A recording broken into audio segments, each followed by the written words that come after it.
ദിനേശൻ, ഇവിടെ പ്രബന്ധം അവതരിപ്പിക്കുവാനായിട്ട് വന്നിരിക്കുന്ന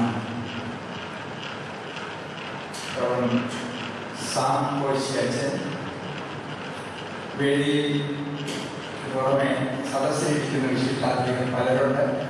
എല്ലാവരുടെയും പേരുകളൊക്കെ പറയാൻ ഞാൻ ഇപ്പോൾ ആഗ്രഹിക്കുന്നില്ല. പ്രഭാഷകന്മാരെ, വലിയ ശ്രേഷ്ഠരെ, വിദ്യാർത്ഥി സുഹൃത്തുക്കളെ,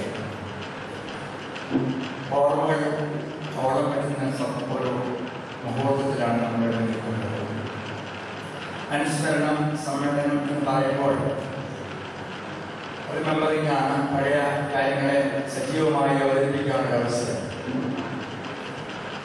സെമിനാരിയെ സംബന്ധിച്ച് പറയുമ്പോൾ സെമിനാരിയുടെ സ്ഥാപനം 200 വർഷങ്ങൾക്ക് മുമ്പ് 1813 ഇതിന്റെ ശിലാസ്ഥാപനം നടത്തിയ വന്യപിതാവിനെ ഓർക്കുന്ന ഒരു സ്ഥിരം കൂടിയാണ് ഇന്ന് നാളെയാണ്.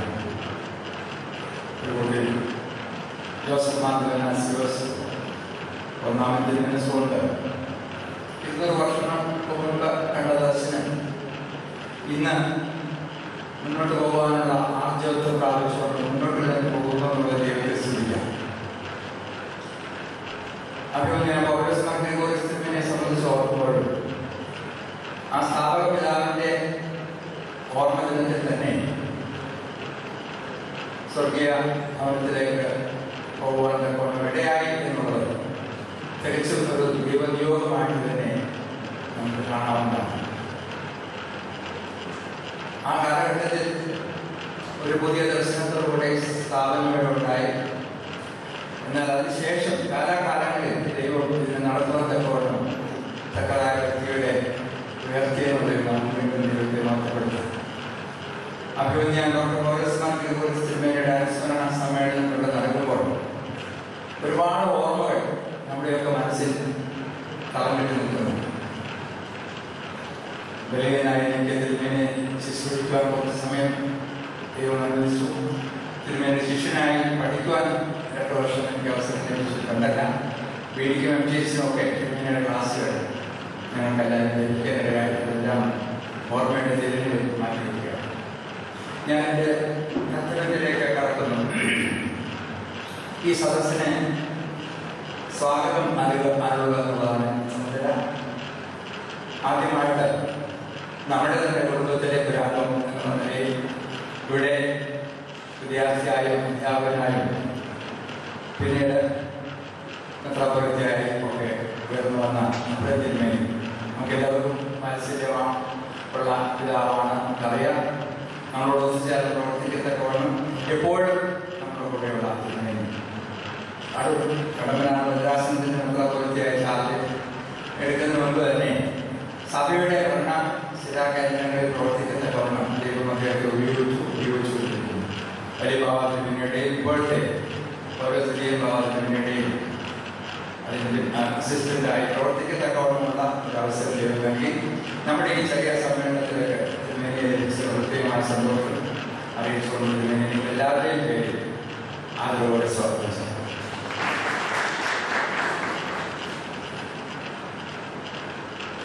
രണ്ട് പ്രബന്ധങ്ങളാണ് ഇന്ന് തിരുമേനിയെ സംബന്ധിച്ചിവിടെ അവതരിപ്പിക്കുന്നത്. നമ്മുടെ കുടുംബത്തിന് പുറത്തുനിന്ന് പറയുന്നത് ക്ഷമിക്കണം, പുറത്തല്ല, നമ്മുടെ അടുത്ത് തന്നെയുള്ള സാംഭവിച്ചേച്ച് പൗലോസ് മാർഗ്രിഗോറിയസിന്റെ ആശയങ്ങൾ അദ്ദേഹം ഉണർന്നു. വെടി തലത്തിലാണെങ്കിലും MTS തലത്തിലാണെങ്കിലും എനിക്ക് തോന്നുന്നു അദ്ദേഹം എല്ലാ രചനകളും ഗ്രിഗോറിയസ് തിരുമേനിയുടെ എല്ലാ രചനകളും വായിച്ച് അത് ഉൾക്കൊള്ളുവാൻ ഗ്രഹിക്കുവാനൊക്കെ സാധിച്ചു. അതിൻ്റെതായ നിലയിൽ അദ്ദേഹം അത് തിരുമേനിയെ സംബന്ധിച്ചതായ കാഴ്ചപ്പാടുകൾ പ്രത്യേകിച്ച് ഇവിടെ അവതരിപ്പിക്കുന്ന മാനവിക ദർശനം ഗ്രിഗോറിയസ് തിരുമേനിയുടെ വിശ്വമാനവനായ ഗ്രിഗോറിയസ് തിരുമേനിയെ ആ നിലയിൽ അവതരിപ്പിക്കുവാനൊക്കെ അച്ഛൻ ഇവിടെ സന്തോഷമുണ്ട്. അച്ഛനെ ഞാൻ ചെറുതായിട്ടൊന്ന് പരിചയപ്പെടുത്തുകയാണ്. എന്തോ മർത്തോമ വലിയ ഇടവകയാണ്. അദ്ദേഹം വലിയ സെമിനാരി മർത്തോമ വലിയ സെമിനാരി പഠിച്ചു. 1996 മുതൽ 2000 വരെ അഭ്യസിച്ചു. മാസ്റ്റർ ഇൻ തിയോളജി 2008 മുതൽ 2010 വരെയുള്ള കാലഘട്ടത്തിൽ ഒരു കുമാരാസിയിലായിരുന്നു. അതുകൊണ്ട് നമ്മുടെ തന്നെ കുടുംബത്തിൻ്റെ ഒരു അംഗം എന്ന നിലയിൽ അദ്ദേഹത്തെ കണ്ടുകൊണ്ട് വളരെ സന്തോഷത്തോടെ എല്ലാവരുടെയും പേര് അദ്ദേഹത്തെ സ്വാഗതം ചെയ്യും. പടുത്ത വീടിൻ്റെ നായകൻ എന്നുള്ള അർത്ഥത്തിൽ ബഹുമാനപ്പെട്ട ജയിച്ചു നമുക്കെപ്പോഴും അവൈലബിളായിട്ടുള്ള അച്ഛനാണ്. ഗ്രിഗോറിയസ് തിരുമേനിയുടെ അനുസ്മരണ സമ്മേളനത്തിൽ പ്രബന്ധങ്ങൾ അവതരിപ്പിക്കുവാൻ എല്ലാ നിലയിലും ചുമതലയും ആഗ്രഹമുള്ള ആളെന്ന് ഞാൻ പറയും. തിരുമേനിയുടെ ശിഷ്യനായി ഒരു മുഖത്തു നിന്ന് തന്നെ ഒരുപാട് കാര്യങ്ങൾ ഉൾക്കൊള്ളുവാൻ തിരുമേനിയുടെ ആധ്യാത്മികതയെ പറ്റിയാണ് അച്ഛനെ അവതരിപ്പിക്കാൻ വേണ്ടി പോകുന്നത്. അച്ഛനെ നിങ്ങൾക്ക് പരിചയപ്പെടുത്തേണ്ട ആവശ്യമില്ല. ഇവിടെ വിദ്യാർത്ഥിയായി ഗ്രിഗോറിയസിന്റെ വിദ്യാർത്ഥിയായി ഗ്രിഗോറിയസിനോട് കൂടെ സഹപ്രവർത്തകനായി പഠിപ്പിച്ചു. അത് കഴിഞ്ഞ് ഗ്രിഗോറിയസിന് പിൻഗാമിയായി ഈ സ്ഥാപനത്തിന്റെ ഏറ്റവും ഉന്നതമായ സ്ഥാനത്തേക്ക് എത്തിച്ചേർന്നതിൽ അഭിനന്ദനത്തോടൊപ്പം തന്നെ അദ്ദേഹത്തോടുള്ളതായ സ്വാഗതം ഈ ചടങ്ങിൻ്റെതായ നിലയിൽ ആശംസിക്കുന്നു. പിന്നെ ഇവിടെ സ്മരണാഞ്ജലി അർപ്പിക്കുവാനായിട്ട് സുമോറോ ഗായക സംഘം നമ്മളുടെ MP ഗ്രിഗോറിയസിന്റെ നേതൃത്വത്തിലുള്ളതായ സംഘം വളരെ പ്രസിദ്ധമായ സംഘം നമുക്കറിയാം. പല സ്ഥലത്തു നിന്ന് പോയി സമ്മാനങ്ങളെല്ലാം നമ്മുടെ സഭയുടെ യശസ് വരുത്തിയ ഒരു ഗായക സംഘം സുമോറോ അവരെയും തിരിച്ച് അതിൻ്റെ ചുമതല വഹിക്കുന്ന MP ഗ്രിഗോറിയസിനെ നമ്മുടെ ഗ്രാമങ്ങളെ വളരെ ആദ്യമായി സ്വാഗതം ചെയ്യുന്നു. പിന്നീടുള്ള സ്വാഗതം നമുക്ക് ഇവിടെയുള്ളവർക്കാണ്. അതിഥികളായിട്ട് വന്നിട്ടുള്ളവരുണ്ട്. ഇവിടെ തന്നെയുള്ള അധ്യാപകരുണ്ട്, പ്രഭാഷകന്മാരുണ്ട്, വിദ്യാർത്ഥികളുണ്ട്. എല്ലാവരെയും സ്വാഗതം ചെയ്തുകൊണ്ട് എൻ്റെ ഗുരുനാഥൻ ഡോക്ടർ ജേക്കബ് കുര്യനാച്ചൻ, പ്രിയ സുഹൃത്ത് സന്തോഷിയച്ചൻ, വൈദിക സെമിനാരിയിലെ ഗുരുക്കന്മാരും സഹപ്രവർത്തകരുമായ വൈദിക സഹോദരൻ ഗ്രിഗോറിയസ് തിരുമേനിയുടെ ദർശനങ്ങളോട് ഏറെ ആഭിമുഖ്യമുള്ള ശ്രീ പൗർണമിൽ ഉൾപ്പെടെയുള്ള ശ്രേഷ്ഠ വ്യക്തികൾ, പ്രിയപ്പെട്ട ക്ഷമാശന്മാർ, ഏറ്റവും പ്രിയപ്പെട്ട വൈദിക വിദ്യാർത്ഥികൾ, ഇനി അവശേഷിക്കുന്ന 2-3 വനിതാ പ്രതിനിധികൾ, അവർ ഏവരെയും സന്തോഷത്തോടെ ഞാൻ സ്വാഗതം ചെയ്യുന്നു. പൗരസ്ത്യ ക്രൈസ്തവ ആധ്യാത്മികതയും ഭാരതീയ ദർശനവും വേണ്ടതുപോലെ സംശീകരിച്ച പണ്ഡിത ശ്രേഷ്ഠനാണ് പൗലോസ് മാർ ഗ്രിഗോറിയസ് തിരുമേനി.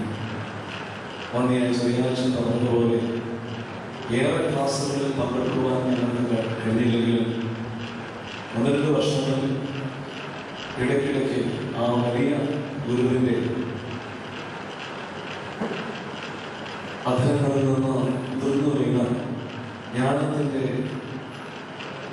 ബീജികൾ ശ്രദ്ധിക്കുവാനായിട്ട് ഭാഗ്യം കിട്ടിയിട്ടു. ഞാനത് വേണ്ടതുപോലെ ഗ്രഹിച്ചോ എന്ന് ചോദിച്ചാൽ ഗ്രഹിച്ചത് പറയുവാനുള്ള ആത്മധൈര്യവും ഞങ്ങൾക്കില്ല. എങ്കിലും പിന്നീട് ഗൗരവമായി ശ്രമിച്ചു അതിലൂടെ അല്പാൽപമായിട്ടെങ്കിലും ഉൾക്കൊള്ളുവാനായിട്ട് സാധിച്ചു. ആ വലിയ ചിന്തകൾ പൗരസ്ത്യ ക്രൈസ്തവ ചിന്ത നല്ലതുപോലെ ഉൾക്കൊണ്ട വ്യക്തി ഭാരതീയ ദർശനങ്ങളിൽ അതിനകത്ത വേദാന്തവും പിന്നീട് ബൗദ്ധ ദർശനവും അതിൽ തന്നെ ശൂന്യവാദവും ഒക്കെ നല്ലതുപോലെ അടുത്തറിഞ്ഞ് അവയെ തമ്മിൽ കോർത്തിണക്കുവാനായിട്ട് ഏറെ ശ്രദ്ധിച്ച മഹാപണ്ഡിതൻ. എനിക്കേറെ സംശയമുള്ളത് ഈ മഹാമുനിയിൽ മാനവികത എന്ന നിലയിൽ ആധ്യാത്മികത എന്ന നിലയിൽ ഒരു തരംതിരിവ് സാധിക്കുമോ എന്നുള്ളതാണ്. 2 ദർശനങ്ങളിൽ, അതായത് പൗരസ്ത്യ ക്രൈസ്തവ ദർശനത്തിൽ ഭാരതീയ ദർശനങ്ങളിൽ ഈ തരംതിരിവ് അധികം കാണാൻ കഴിയുകയില്ല.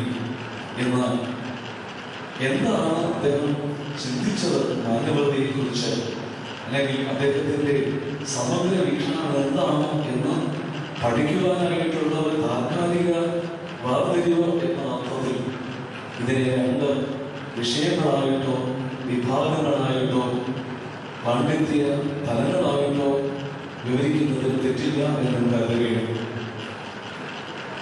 എല്ലാവരും ആഗ്രഹിക്കുന്നത് എല്ലാ പണ്ഡിതരും ലോകം ഇന്ത്യയോളം കണ്ടിട്ടുള്ള എല്ലാ പണ്ഡിത ശ്രേഷ്ഠരും ശ്രദ്ധിച്ചത് എന്തിനും ബെറ്റർ സ്പീഷീസ് അതിനെ ഉത്പാദിപ്പിച്ചെടുക്കുക. മനുഷ്യത്വത്തിൻ്റെ ക്വാളിറ്റേറ്റീവ് മുൻഗണന അല്ലെങ്കിൽ ക്വാളിറ്റി എങ്ങനെ മനുഷ്യനെ കുറെ കൂടി ശ്രേഷ്ഠമാക്കാനായിട്ട് തെളിവുള്ളതാക്കുവാൻ സാധിക്കും. അങ്ങനെയുള്ളൊരു ക്വാളിറ്റേറ്റീവ് ഇംപ്രൂവ്മെന്റിലൂടെ ബെറ്റർ ഹ്യൂമൻ സ്പീഷീസ്, ഇതാണ് എല്ലാ ഗുരുക്കന്മാരുടെയും സാധനം. ഭാരതീയ ദർശനത്തിൽ ഇതിന് ബ്രഹ്മജ്ഞാനമെന്നോ ബ്രഹ്മവിദ്യയെന്നോ അല്ലെങ്കിൽ ആത്മ സാക്ഷാത്കാരമെന്നോ ഒക്കെയുള്ള പദങ്ങൾ കൊണ്ട് വർണ്ണങ്ങളുണ്ടെങ്കിൽ പരിസ്ഥിതി ക്രൈസ്തവ ചിന്തയിൽ മാനവികതയും ആധ്യാത്മികതയും എല്ലാം ചേർന്ന ദൈവീകരണം എന്ന ഡൈഫിക്കേഷൻ അല്ലെങ്കിൽ തെയോസിസ് എന്ന് പറയുന്ന അത്യുദാത്തമായ ചിന്തയാണ് നിലനിൽക്കുന്നത്.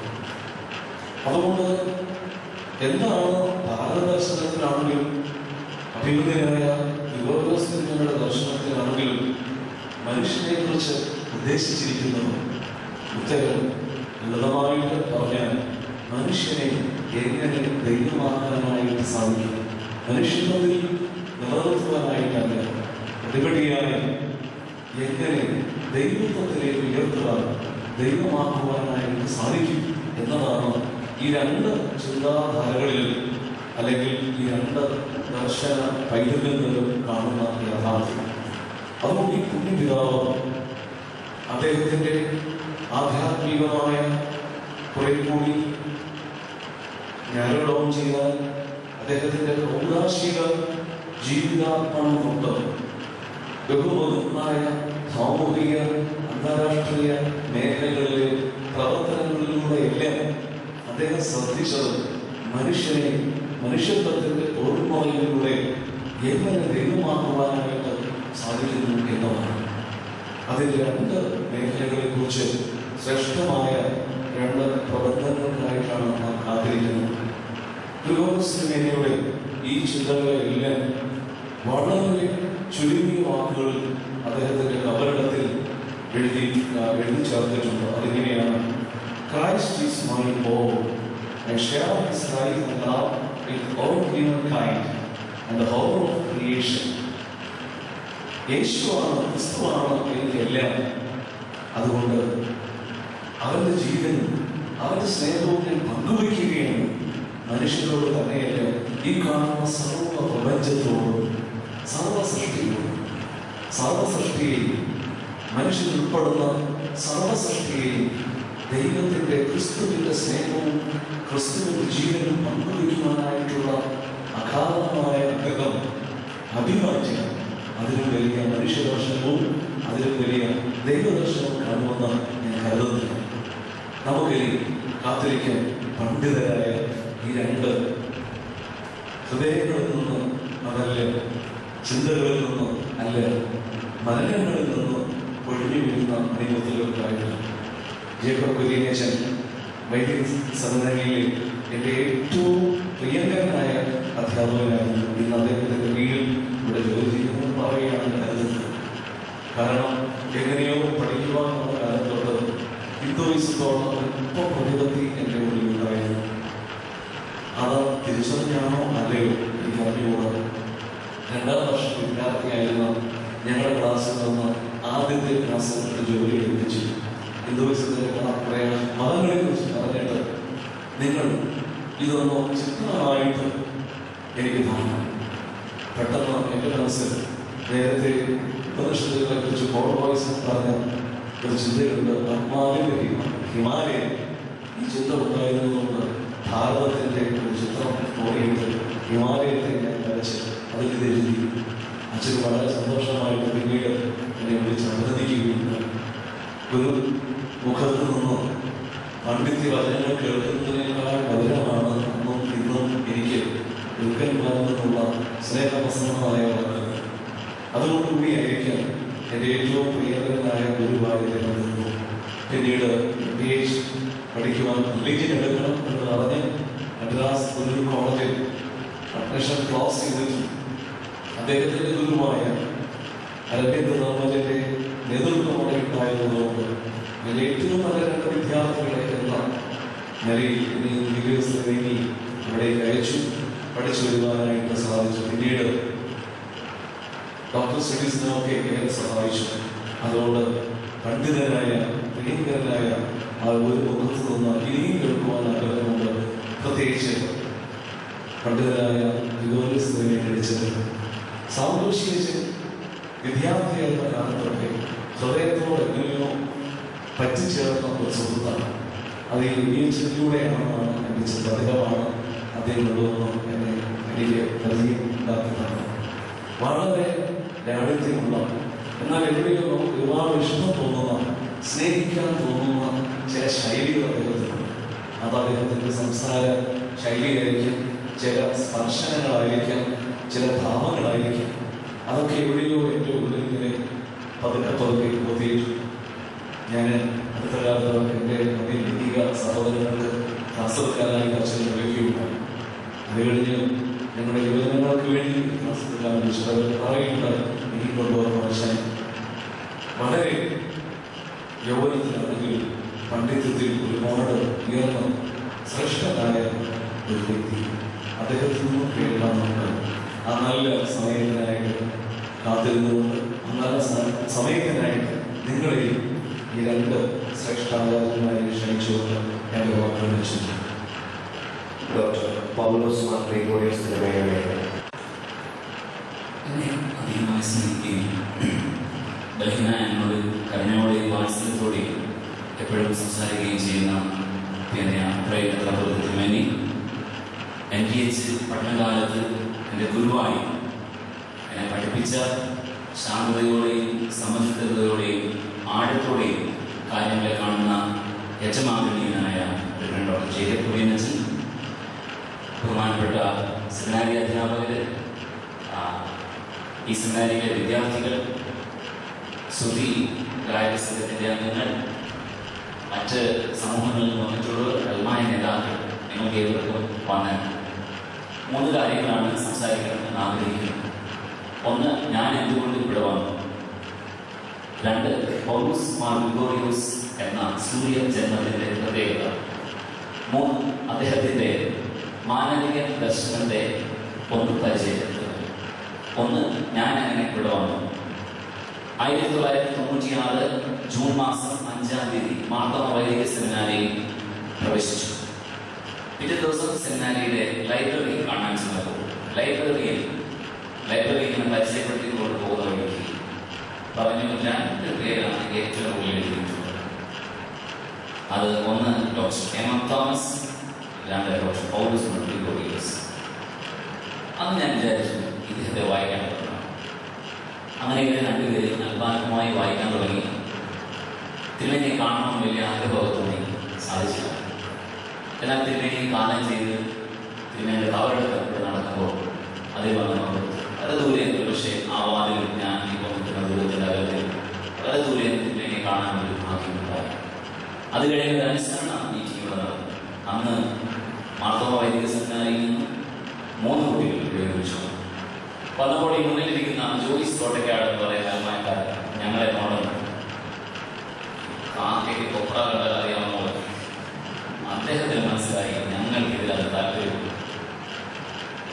അദ്ദേഹം ഞങ്ങളുടെ അടുത്ത് വന്നിട്ട് ഞങ്ങളോട് ചോദിച്ചു, നിങ്ങളോട് എന്താണ് നിങ്ങൾ ഉദ്ദേശിച്ചത്? അപ്പോൾ ഞങ്ങൾ പറഞ്ഞു ഗ്രിഗോറിയസിൽ. അങ്ങനെ ജോയിസ് കോട്ടയ്ക്കാട് ഞങ്ങളുടെ ഗുരുവായി ഡോക്ടർ പൗലോസ് മാർ ഗ്രിഗോറിയോസ് സകല പുസ്തകങ്ങൾ ആരോഗ്യത്തിൽ ഒരു പ്രശ്നമൊന്നും ഉണ്ടാകില്ല. എങ്ങനെയാണ് അത് ഞങ്ങളെ അത് ഞങ്ങളുടെ ജീവിതത്തിലെ ചാണി പോലെ ആദ്യം വായിക്കണം, ഡേ ആൻഡ് നൈറ്റ് വായിക്കണം. അപ്പോൾ മനസ്സിലായി ഞങ്ങൾക്ക് നേരിട്ട് ഇയാളെ മനസ്സിലാവില്ല, വേറെ എന്തെങ്കിലും സഹായം. ജോയ്സ് വന്നു. ജോയ്സിന്റെ കൂടെ ഒന്നും ബന്ധമില്ലാതെ പറയുന്ന, എല്ലാം അമ്പലപ്പിക്കുന്ന കാര്യങ്ങൾ മാത്രം പറയുന്ന മല്ലപ്പള്ളിക്കാരൻ ജോൺസൺ പേരും. ഇവർ 2 പേരുടെ നടന്നാൽ ഞങ്ങൾക്ക് മനസ്സിലായി ഞങ്ങളുടെ ചിന്താപദ്ധതിയിലൂടെ കുഴപ്പമുണ്ട്, കാര്യങ്ങൾ മുന്നോട്ട് പോകും. അങ്ങനെ ഞങ്ങൾ ആവശ്യപ്പെട്ടു ജോയ്സിനോട് പരിഹരിക്കും. അപ്പോൾ ജോയ്സ് സെമിനാരിയിലൂടെ ഇടയ്ക്ക് ജോയ്സ് പറഞ്ഞു പരിഹാരം. ഓർത്തഡോക്സ് സെമിനാരിയിൽ PD വിദ്യാർത്ഥികൾ 3 പേരുണ്ട്. അങ്ങനെ Abraham Thomas, John Mathew, Thomas John എന്നീ 3 PD വിദ്യാർത്ഥികളെ പരിചയപ്പെടുത്തി. എല്ലാ മാസത്തിലെയും 2-ാം ശനിയാഴ്ച ഈ സെമിനാരിയിൽ ഞങ്ങൾ വരുമായിരുന്നു.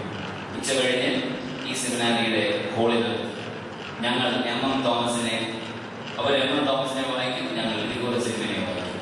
അങ്ങനെ ഞങ്ങൾ രണ്ടുപേരും രണ്ടു കൂട്ടരും തമ്മിൽ വായിച്ച് പങ്കുവയ്ക്കാൻ പറ്റും. കുറെ നാളായിട്ട് നമുക്ക് മനസ്സിലായി നമുക്ക് ഓരോ കുറവാണ്, വേറൊരാളുടെ സഹായം. അങ്ങനെ ഞങ്ങൾ ഡോക്ടർ കെ ജോർജിനോട് ആവശ്യപ്പെട്ടു ഞങ്ങളെ സഹായിക്കുക. അച്ഛൻ തന്റെ കാരണത്താൽ 5 ക്ലാസ് സോഫിയ സെന്ററിൽ വെച്ചു. അത് നിമിത്തമാണ് ഞാൻ ഇന്ന് കമ്മീസ് എടുക്കുന്നത്. അല്ലെങ്കിൽ മാർത്തോമ സഭയുടെ ഒരു ഹാർഡ് കോർ ട്രഡീഷനുകളാണ് ഞാൻ ഒരിക്കലും. ഈസ്റ്റേൺ പാരമ്പര്യമാണല്ലോ. നിങ്ങൾക്ക് മെച്ചമാനാണെന്നുള്ള ചോദ്യം ഒരു അപക്വമായ ചോദ്യമാണ്. ഈസ്റ്റേൺ പാരമ്പര്യമാണ് കേരളത്തിലെ എല്ലാവർക്കും, സുറിയാനി പാരമ്പര്യമാണ് കേരളത്തിലെ മൊത്ത സഭകൾക്കുള്ളത് എനിക്ക് മനസ്സിലാക്കി. ഇത് പഠിക്കണമെന്ന് കർത്താവിൽ ആഗ്രഹിച്ചു. പൗലോസ് മാർ ഗ്രിഗോറിയോസ് തിരുമേനിയുടെ ക്ലാസ്സിൽ അറ്റൻഡ് ചെയ്ത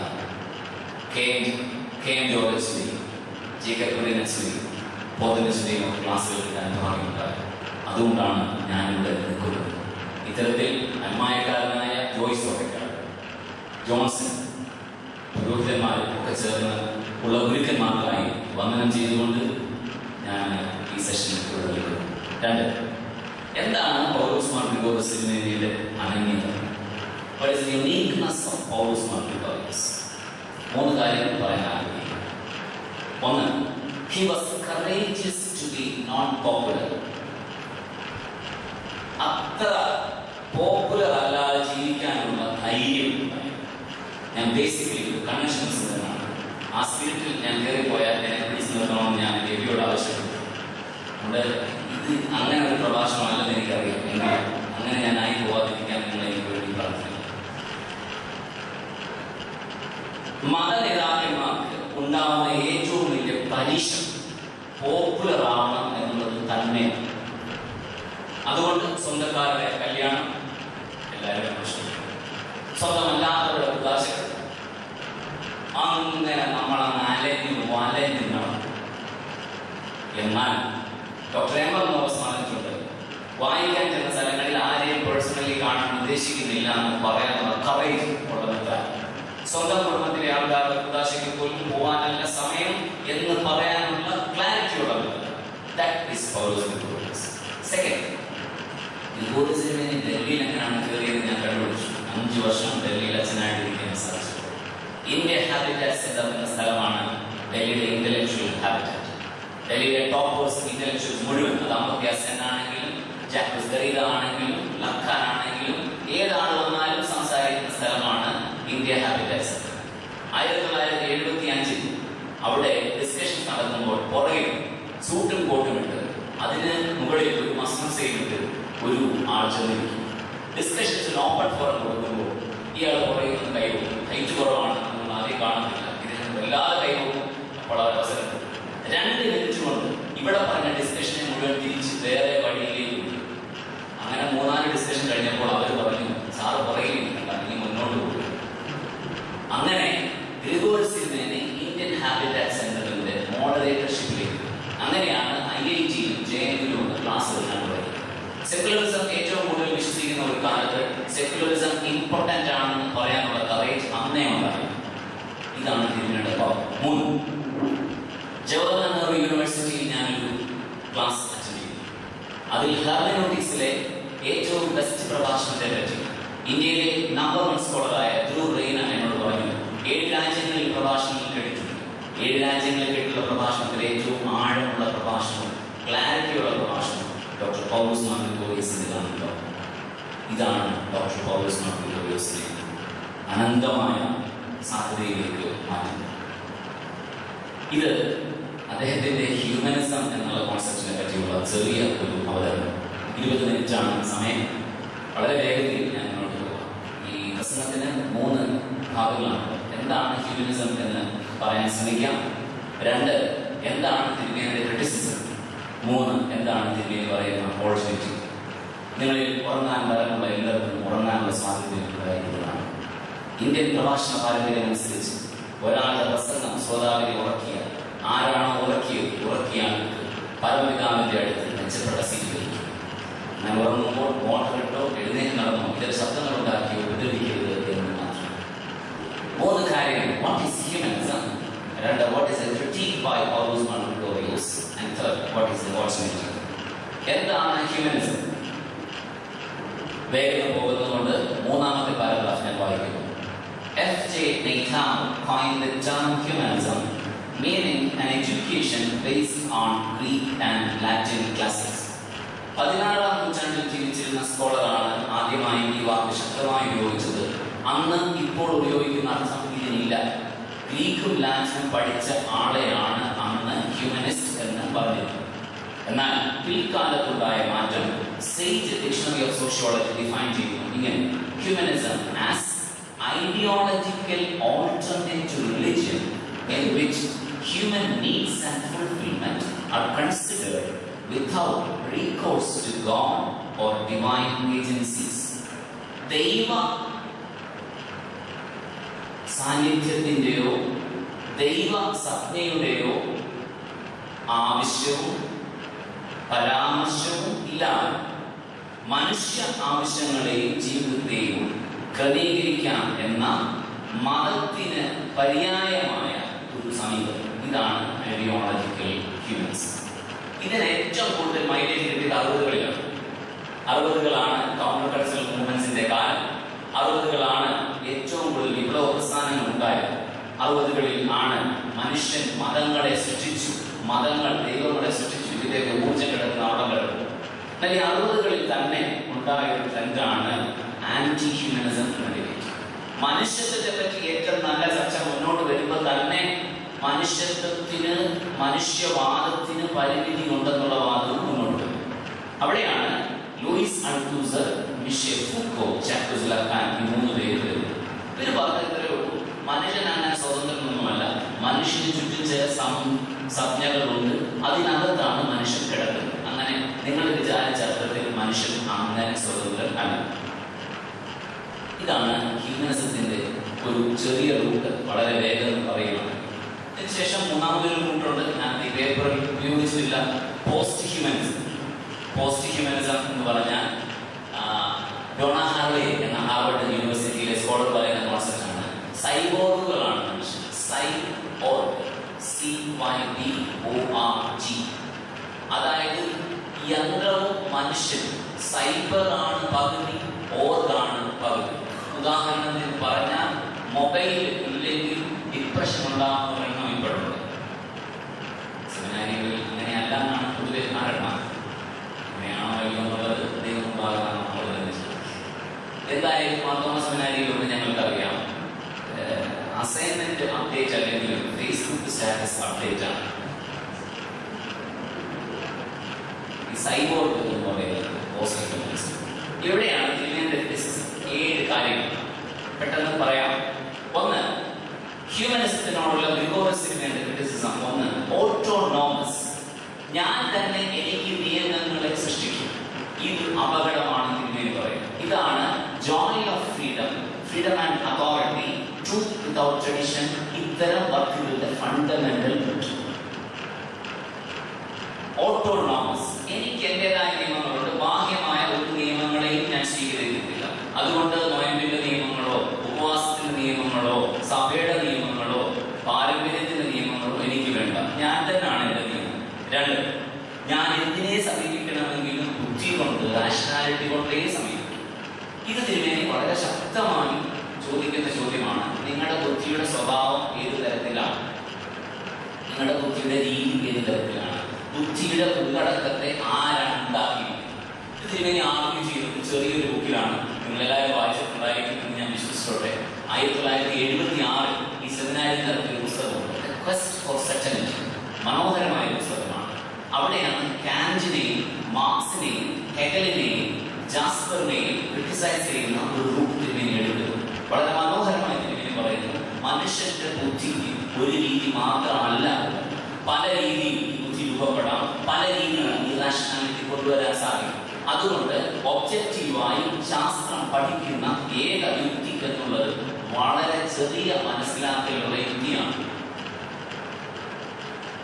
3, യൂട്ടിലിറ്റേറിയൻ. ഈ ബുദ്ധി കൊണ്ട് ഉള്ള ഗുണം എല്ലാത്തിനെയും ഉപയോഗിക്കാം.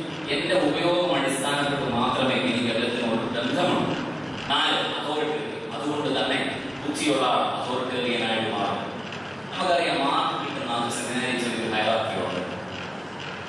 ഒരു പുറവുകളുടെയും സ്ലാവുകളുടെയും ഗണത്തിൽപ്പെടുന്നവരാണ്. ഞങ്ങളുടെയൊക്കെ സമയത്ത് കൂടുതൽ പഠിച്ചവർക്ക് അങ്ങനെ ഒരു പ്രത്യേകത ഉണ്ടായിരുന്നു. ഇപ്പോഴുണ്ടെന്ന് എനിക്കറിയില്ല.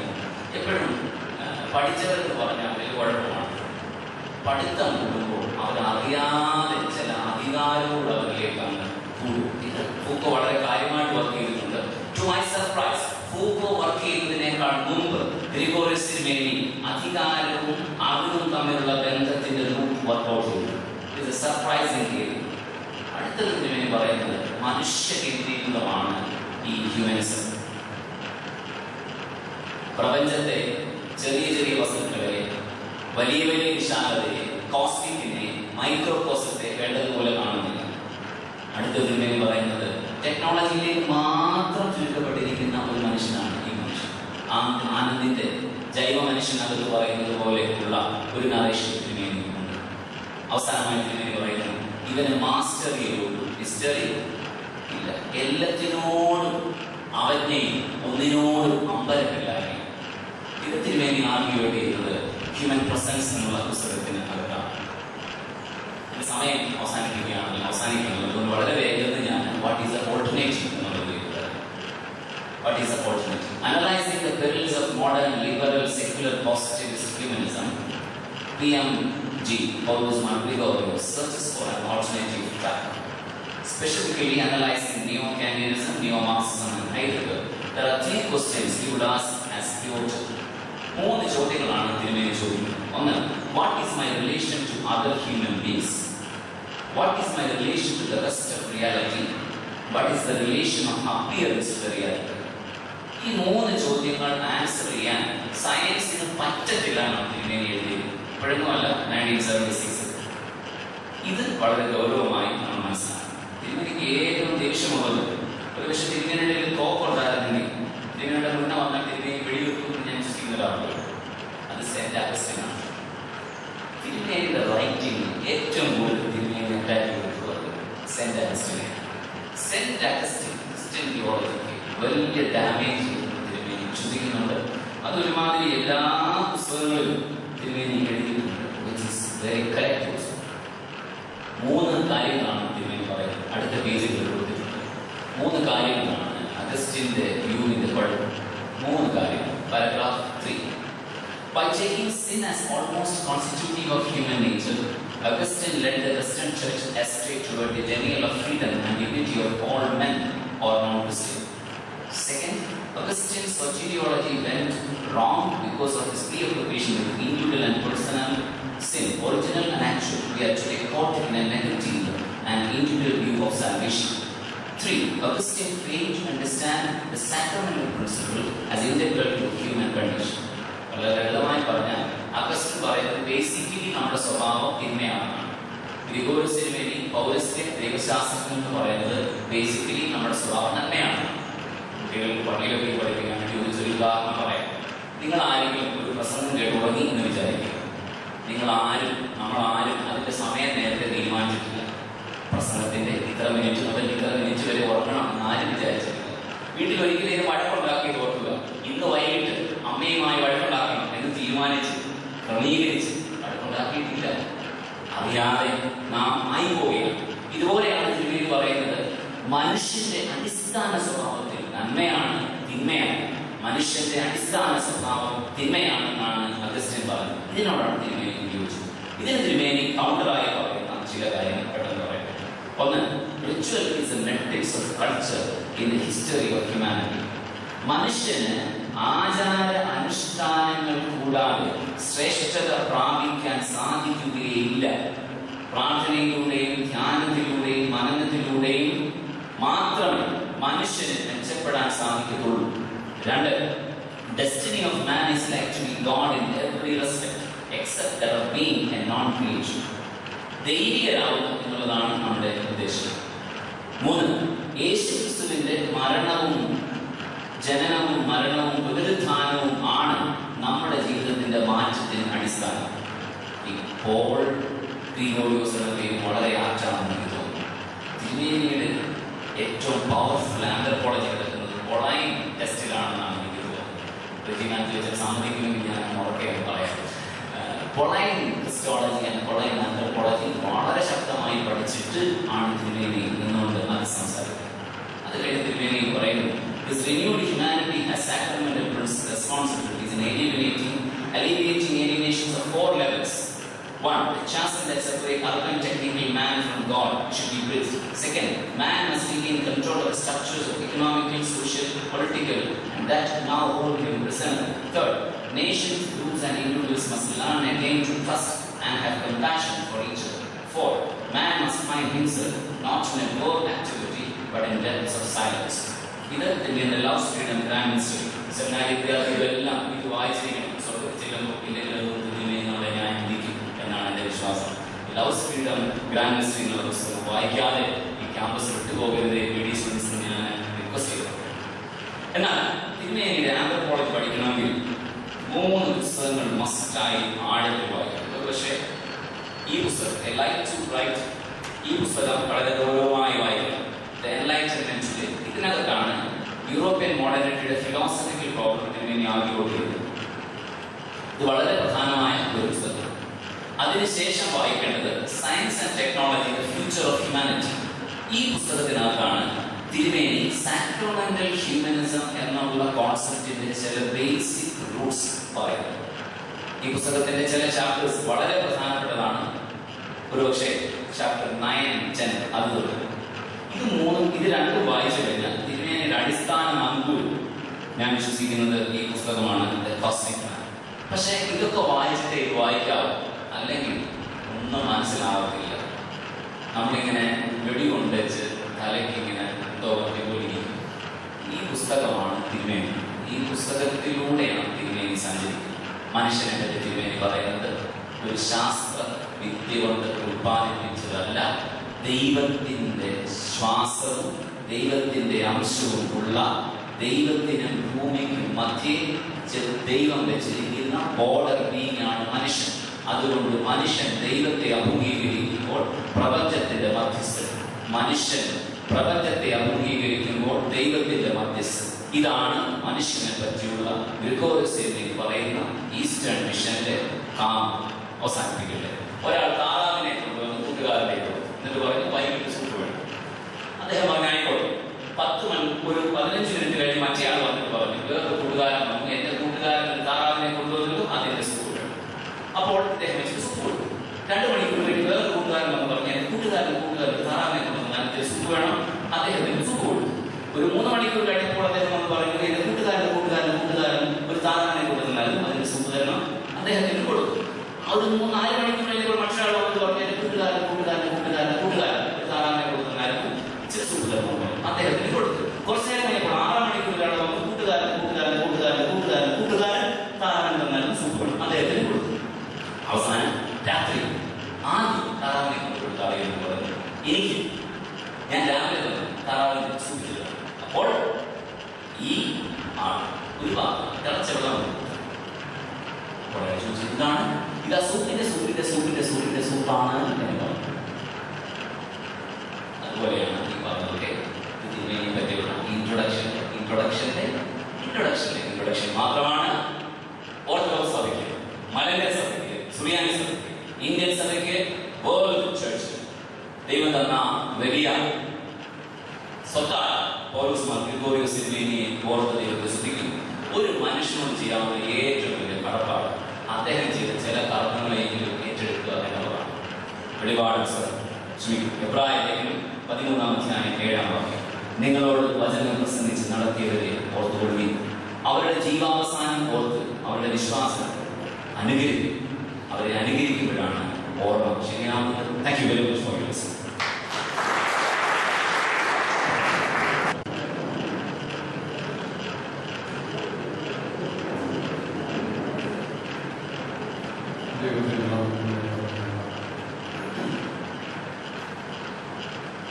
ഈ വൈദിക സെമിനാരിയുടെ സ്ഥാപകൻ പുളിക്കോട്ടിൽ ജോസഫ് മാർ ദേവനാസ് ശിവസോമനാഥൻ തിരുമേനിയുടെയും ഈ സെമിനാരിയുടെ ആത്മീയകാല ശില്പി എൻ്റെ വന്യഗുരു പൗലോസ് മാർ ഗ്രിഗോറിയോസിൻ്റെയും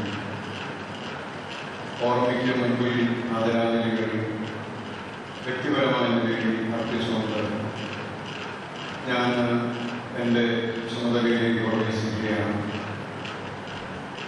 നിത്യസ്മരണാർഹനായ മഹാഗുരു ഡോക്ടർ പൗലോസ് മാർ ഗ്രിഗോറിയോസിൻ്റെ ഒരു എളിയ ശിഷ്യൻ എന്ന നിലയിൽ അദ്ദേഹത്തിൻ്റെ ആധ്യാത്മിക ദർശനത്തെക്കുറിച്ച് അല്പമായി പരിചിന്തനം ചെയ്യുവാൻ അതിയായ സന്തോഷമുണ്ട്. അദ്ദേഹം മെത്രാപ്പോലീത്ത ആയപ്പോൾ ആദ്യ സെക്രട്ടറി ആയിരിക്കുവാനും അദ്ദേഹത്തിൻ്റെ കീഴിൽ ഡോക്ടറൽ ഗവേഷണം നടത്തുവാനും അദ്ദേഹത്തിൽ നിന്ന് വൈദിക പട്ടം സ്വീകരിക്കുവാനും ഭാഗ്യമുണ്ടായതുകൊണ്ട് വാത്സല്യം മാത്രമല്ല വഴക്കും തിരുമേനിയിൽ നിന്ന് എനിക്ക് ഒത്തിരി കിട്ടിയിട്ടുണ്ട്. അദ്ദേഹത്തിന്റെ ക്ലാസുകളിലും പ്രഭാഷണങ്ങളിലും എഴുത്തുകളിലും ആവർത്തിച്ചു കേട്ടിട്ടുള്ള ഒരു പദപ്രയോഗമാണ് പൗരസ്ത്യ ക്രൈസ്തവ ആധ്യാത്മികത എന്നത്. പണ്ടൊക്കെ ഈ പദപ്രയോഗം എന്നെപ്പോലെയുള്ള ഒരു വ്യക്തിക്ക് അത്ര വഴങ്ങുന്നത് അല്ലായിരുന്നു. പക്ഷേ ആത്മാർത്ഥമായി ചോദിക്കുന്ന സംശയങ്ങൾക്ക് മറുപടി കൊടുക്കുവാനായിട്ട് ഗ്രിഗോറിയോസ് തിരുമേനിക്ക് അതിനു മുൻപ് പോൾ വർഗീസ് അച്ഛന് ഒരാവേശം തന്നെ തോന്നിയിരുന്നു. അതുകൊണ്ട് അദ്ദേഹം അത് വ്യക്തമാക്കി തന്നു. ആഗോള ക്രൈസ്തവ ആധ്യാത്മികതാ ദർശനത്തിന് പാശ്ചാത്യവും പൗരസ്ത്യവുമായ രണ്ട് വികസന രീതികൾ ഉണ്ടായിട്ടുണ്ട് എന്ന്. പാശ്ചാത്യം എന്ന് പറഞ്ഞാൽ റോമൻ കത്തോലിക്ക പ്രോട്ടസ്റ്റന്റ് സഭാവിഭാഗങ്ങളുടെ അടിസ്ഥാനപരമായ സമീപന രീതി എന്നും, പൗരസ്ത്യം എന്ന് പറഞ്ഞാൽ പൊതുവെ ഓർത്തഡോക്സ് സഭാവിഭാഗങ്ങളുടെ സമീപന രീതി എന്നും പൊതുവെ പറയാവുന്ന പറഞ്ഞ കൂട്ടത്തിൽ അദ്ദേഹം ചേർത്ത് പറഞ്ഞു. കത്തോലിക്ക പ്രോട്ടസ്റ്റന്റ് പാരമ്പര്യങ്ങളിൽ തന്നെ പൗരസ്ത്യമായ ഒരു രീതിശാസ്ത്രം സ്വീകരിക്കുന്ന വ്യക്തികളും വ്യക്തിഗത സഭാസമൂഹങ്ങളും വർദ്ധിച്ചു വരുന്നുണ്ട് എന്ന്. ആ ഗണത്തിൽ നമുക്ക് അഭിമാനിക്കുവാൻ കഴിയുന്ന ഒരു വലിയ മനുഷ്യനാണ് ബഹുമാനപ്പെട്ട സാംകോശി അച്ഛൻ.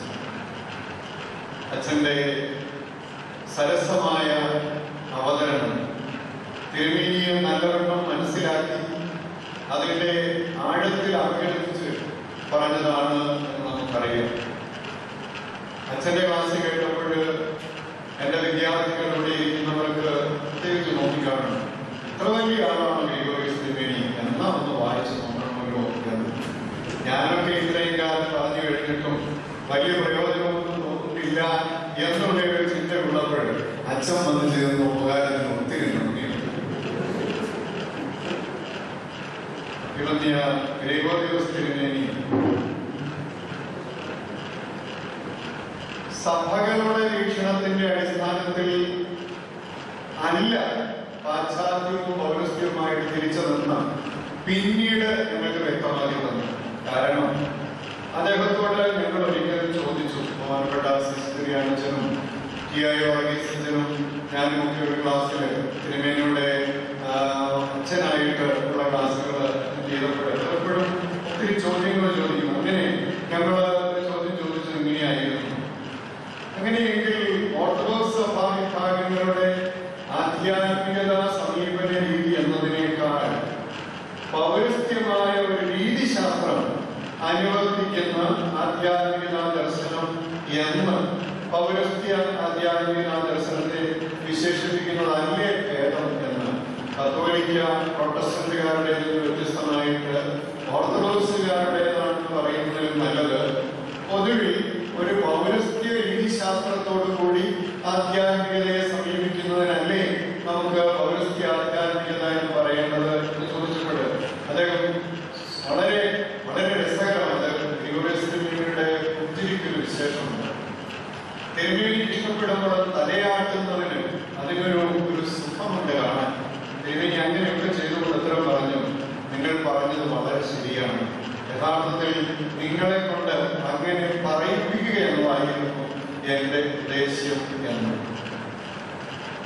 മറ്റൊരവസരത്തിൽ ഞങ്ങൾ അദ്ദേഹത്തോട് തുറന്നു ചോദിച്ചു, ഏതൊക്കെയോ കാലത്ത് ആരൊക്കെയോ എഴുതി പ്രാർത്ഥനകളെ ഉരുവിട്ട് ശീലിച്ചതുകൊണ്ട് പ്രാർത്ഥനയിൽ അർത്ഥം മനസ്സിലാക്കാതെയും ചിലപ്പോൾ പാതി മയക്കത്തിലും, പ്രത്യേകിച്ച് രാവിലത്തെ ചാപ്പൽ നമസ്കാരത്തിൽ ഇങ്ങനെ നിന്നുകൊണ്ട് ഉറങ്ങുന്ന ഒരു ശീലം കിട്ടുന്നത് മനസ്സിൽ ഇങ്ങനെ ഒരു കുറ്റബോധമായിട്ട് കിടക്കുന്നതുകൊണ്ട് അത് ചൊല്ലിവിടുന്നത് യഥാർത്ഥത്തിൽ ആരാധനയാണോ എന്ന് അദ്ദേഹം സ്വതസിദ്ധമായ പുഞ്ചിരിയോടെ ഉത്തരം പറഞ്ഞു.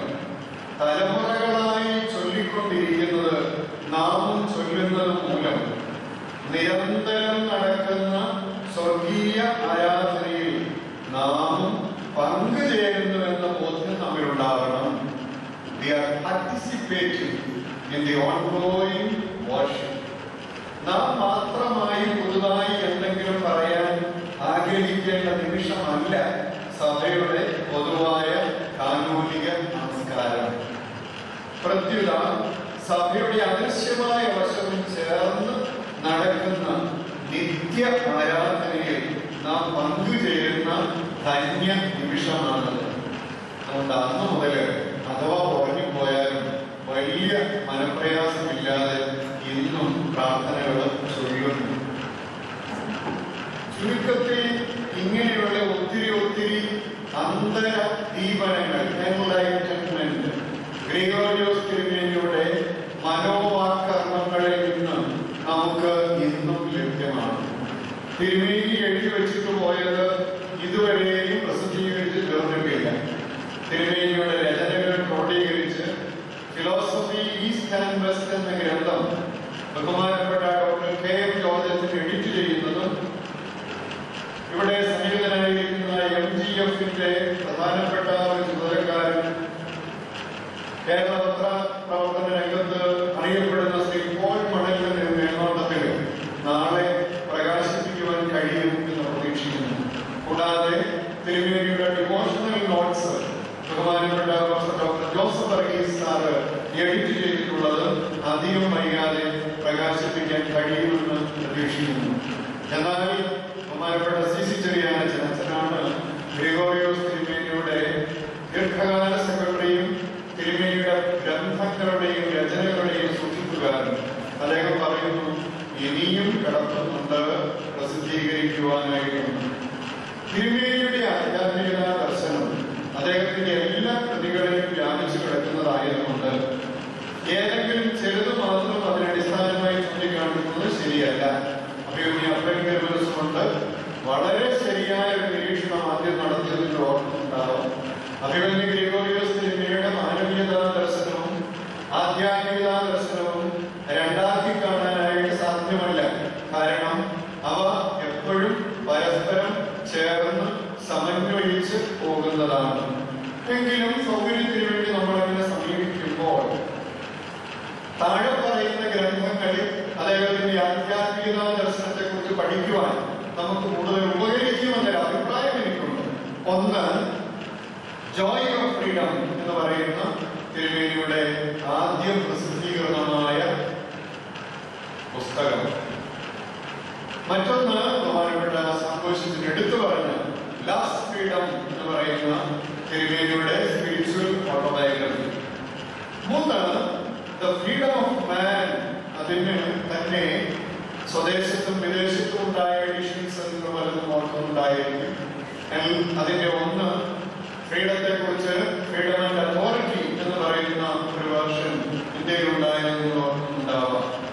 ദ ഹ്യൂമൻ പ്രസൻസ് എന്ന് പറയുന്ന മറ്റൊരു പുസ്തകം. The cosmic man, the divine presence. അതാണ് അവരുടെ ഡോക്ടറൽ തീസിസിന്റെ പുസ്തക രൂപം. അദ്ദേഹത്തിന്റെ ദാർശനിക തരങ്ങളുടെ സമന്വയഭാവങ്ങളും ആത്മീയതയും ചേർത്ത് വരുന്ന, മാനവീയതയും ആത്മീയതയും ചേർത്ത് പറയുന്ന ഏറ്റവും പ്രധാനപ്പെട്ട ഗ്രന്ഥമാണ് എൻലൈറ്റൻമെന്റ് ഈസ്റ്റ് ആൻഡ് വെസ്റ്റ് എന്ന് പറയുന്നത്. അവസാനം ഹ്യൂമൻ ഗോഡ് എന്നുള്ളതിൽ ഈ മാനവീയതയെ മറ്റൊരു കാഴ്ചപ്പാടിൽ ദൈവവുമായിട്ട് ബന്ധിപ്പിക്കുന്നു. ഞാൻ ഈ ഒരു അവതരണത്തില് 3 കാര്യങ്ങളാണ് ലക്ഷ്യമാക്കുന്നത്. ഒന്ന്, ഒരു പശ്ചാത്തല വിവരണം. 2, തിരുമേനിയുടെ പക്ഷം പിടിക്കൽ. 3, തിരുമേനിയുടെ ആധ്യാത്മികതയുടെ 2 പ്രധാനപ്പെട്ട മേഖലകൾ. അദ്ദേഹത്തിന്റെ പശ്ചാത്തല വിവരണം. മാർ ഗ്രിഗോറിയോസിന്റെ ആധ്യാത്മിക ദർശനത്തിന് ഒരു പൊതുവിശേഷണം കൊടുക്കുന്നുവെങ്കിൽ അതിപ്രകാരമായിരിക്കും: വ്യക്തിപരമായ സത്യാന്വേഷണത്തിൽ നിന്നും സാംസ്കാരികമായ സംസർഗ ഭേദങ്ങളിൽ നിന്നും ഉരുത്തിരിഞ്ഞതും പൗരസ്ത്യ രീതിശാസ്ത്രത്തോട് പക്ഷം പിടിച്ചതുമായ ആധ്യാത്മികത ദർശനം. ഈ ദർശനങ്ങളെ കുറിച്ച് ആദ്യം തിരുമേനി പറഞ്ഞത് അധികമൊന്നും മനസ്സിലാക്കാതെ കേട്ടിരുന്ന ഒരു നിമിഷം ഞാൻ ഓർക്കുക. അന്ന് സെമിനാരിയിലെ 3-ാം വർഷമാണ്. ഫാദർ പോൾ വർഗീസ് അന്ന് ലോകം മുഴുവൻ ഇങ്ങനെ ചുറ്റി നടക്കുകയും കേരളം മുഴുവൻ വലിയ ദാർശനികനായി അറിയപ്പെടുകയും ചെയ്യുമ്പോഴും ഈ പോൾ വർഗീസ് അച്ഛന്റെ കൂടെ അല്പസമയം കുടിക്കുക എന്ന് പറയുന്നത് വലിയ ഭാഗ്യമായിട്ട് കരുതിക്കൊണ്ട് ഞങ്ങളൊക്കെ ഇവിടെ ഇങ്ങനെ ചുറ്റിപ്പറ്റി മുമ്പ് താമസിച്ച് ഇരിക്കുമ്പോൾ ഒരു ഉച്ച സമയത്ത് ഞങ്ങളുടെ ഒരു സീനിയർ ചമ്മാച്ചൻ വന്ന് എന്നോട് കേൾക്കുകയും എനിക്ക് കോൺഗ്രസിന്റെ കൂടെ തിരുവനന്തപുരത്ത് പോകാം. അപ്പോൾ കോൺഗ്രസൻ ഈ ചമ്മാച്ചനോട് ചോദിച്ചു, എന്റെ കൂടെ തിരുവനന്തപുരം സെനറ്റ് മീറ്റിങ്ങിന് പോകാനായിട്ട് വണ്ടിയെ ഓസ്റ്റിൻ കാർ തരുമേനിക്കുണ്ട്, അതിന് കൂടെ എനിക്ക് പോകാനായിട്ട് ഒരാളിനെ വിടണം, അത് ഞാൻ വാർത്തകളൊന്ന് പറഞ്ഞേക്കാം പറഞ്ഞു. അങ്ങനെ ഈ ചമ്മാച്ചൻ എന്നോട് കരുത്ത് തോന്നി. കടന്നുപോയ PV ജോസഫ് അച്ഛനാണ്. അച്ഛൻ അങ്ങനെ പറഞ്ഞു.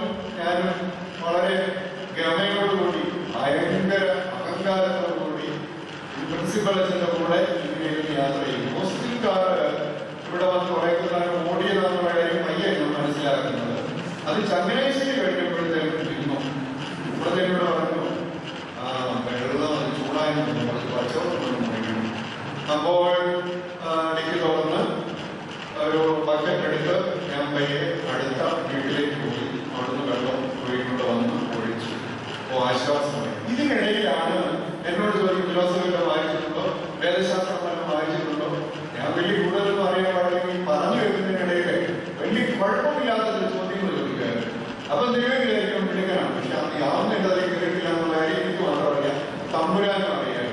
ഇങ്ങനെയൊക്കെ വരുന്ന ഈ പൗരോഹിത്യത്തിനെ ഇങ്ങനെ കൈകാര്യം ചെയ്തുകൊണ്ട് ശകലം പോയപ്പോഴത്തേക്കും ചെന്നൂർ കഴിഞ്ഞപ്പോഴും വീണ്ടും കണ്ടിരിക്കുന്നു. എന്തിനേറെ പറയുന്നു, തിരുവനന്തപുരം വരെ പോകുന്നതിനിടയിൽ ഞാനൊരു 20 പ്രാവശ്യമെങ്കിലും ബക്കറ്റിലോട്ട് പോയി വെള്ളം കോരിക്കൊണ്ട് വന്ന് വെള്ളം വണ്ടി തട്ടിയിട്ട് വന്നു. അതിനിടയിൽ എനിക്കൊരു കാര്യം മനസ്സിലായി. ഈ ദർശനം എന്ന് പറയുന്നതിനകത്ത് പലപ്പോഴും ഒക്കെ അതിനൊരു തണുപ്പിക്കാനായിട്ടുള്ള ഒരു ഫാക്ടർ ഉണ്ടായില്ലെങ്കിൽ സംഗതി കുഴപ്പമാണ്. ഈ തണുപ്പിക്കലിന്റെ ഒരു ഭാഗം തിരുമേനിയുടെ വ്യക്തി ജീവിതത്തിൽ ഉണ്ടായിരുന്ന കാര്യം പിന്നീട് ഈ നോർത്ത് വിങ്ങില് തിരുമേനിയുടെ മുറിയുടെ തൊട്ടപ്പുറത്തെ മുറിയില് ഞാനിങ്ങനെ സെക്രട്ടറി ആയിട്ട് കഴിയുമ്പോൾ ഉണ്ടായി. ചില രാത്രികളില് തിരുമേനി ജീസസ് പ്രയർ ചൊല്ലുന്നത് ചിലപ്പോഴീ മുറി വല്ലാണ്ട് കൂട്ടാറില്ല. ചിലപ്പോൾ അകത്ത് കയറി നോക്കണമെങ്കിൽ നോക്കാനുള്ള സൗകര്യം ഉണ്ടായിരുന്നുകൊണ്ട് മനസ്സിലായപ്പോൾ അത് മനസ്സിലായി. ദേഷ്യപ്പെടുന്ന ഒരു പ്രകൃതം ഉണ്ടായെങ്കിലും ദർശനത്തിന്റെ മുമ്പിൽ അദ്ദേഹത്തിന് പരിമരുത്താൻ ചില ഭാഗങ്ങൾ ഉണ്ടായെങ്കിലും അദ്ദേഹത്തിന്റെ വ്യക്തി ജീവിതത്തിൽ ഈ ജീസസ് പ്രയർ അദ്ദേഹത്തിന് വളരെ പ്രിയപ്പെട്ടതായിരുന്നു എന്ന് തിരുമേനിയുടെ വ്യക്തിപരമായ സത്യാന്വേഷണം എന്നൊരു പദപ്രയോഗം ഞാൻ ഉപയോഗിച്ചെന്ന് ഓർക്കുന്നുണ്ടാവും. സാംസ്കാരികമായ സംസർഗ ഭേദം എന്ന് പറയുന്ന പദത്തിനോട് കേട്ടിലാണ് ഓർക്കുന്നുണ്ടാകും. പൗരസ്ത്യ രീതിശാസ്ത്രം എന്ന് പറയുന്നത് ഓർക്കുന്നുണ്ടാകും. ഇതിനെ മൂന്നിനെയും ഈ തണുപ്പിക്കൽ പ്രക്രിയയുമായിട്ടും ചേർത്ത് ഒന്ന് നോക്കാം. വ്യക്തിപരമായ സത്യാന്വേഷണം പൗലോസ് മാർ ഗ്രിഗോറിയോസ് തിരുമേനിയെ സംബന്ധിച്ചിടത്തോളം അനുഭവങ്ങളുടെ തിരിച്ചുവരയിലൂടെയായിരുന്നു. ദാരിദ്ര്യവും കുടുംബാന്തരീക്ഷത്തിലെ നിസ്സഹായാവസ്ഥകളും എത്യോപ്യയിൽ തുടങ്ങി പ്രവർത്തന മേഖലകളിലെ പ്രലോഭനങ്ങളും ചക്രവർത്തിയുടെ മകളെ വേണമെങ്കിൽ കല്യാണം കഴിക്കാൻ സാധിക്കുന്ന അവസരങ്ങൾ വരെ. എന്നാൽ മറുവശത്ത് അവിടെ അദ്ദേഹത്തോട് അസൂയ തോന്നിയ ഒത്തിരി ആളുകളുടെ പീഡനങ്ങളും എന്നാൽ അദ്ദേഹത്തോട് താല്പര്യപ്പെടുന്ന പാപങ്ങളായ നിഷ്കളങ്ക മനുഷ്യരുടെ സൗഹൃദ പ്രോത്സാഹനങ്ങളുമില്ല. മനുഷ്യന്റെ അടിസ്ഥാന സ്വഭാവം തിന്മയോ നന്മയോ എന്ന് വിലയിരുത്തുവാൻ അദ്ദേഹത്തിന്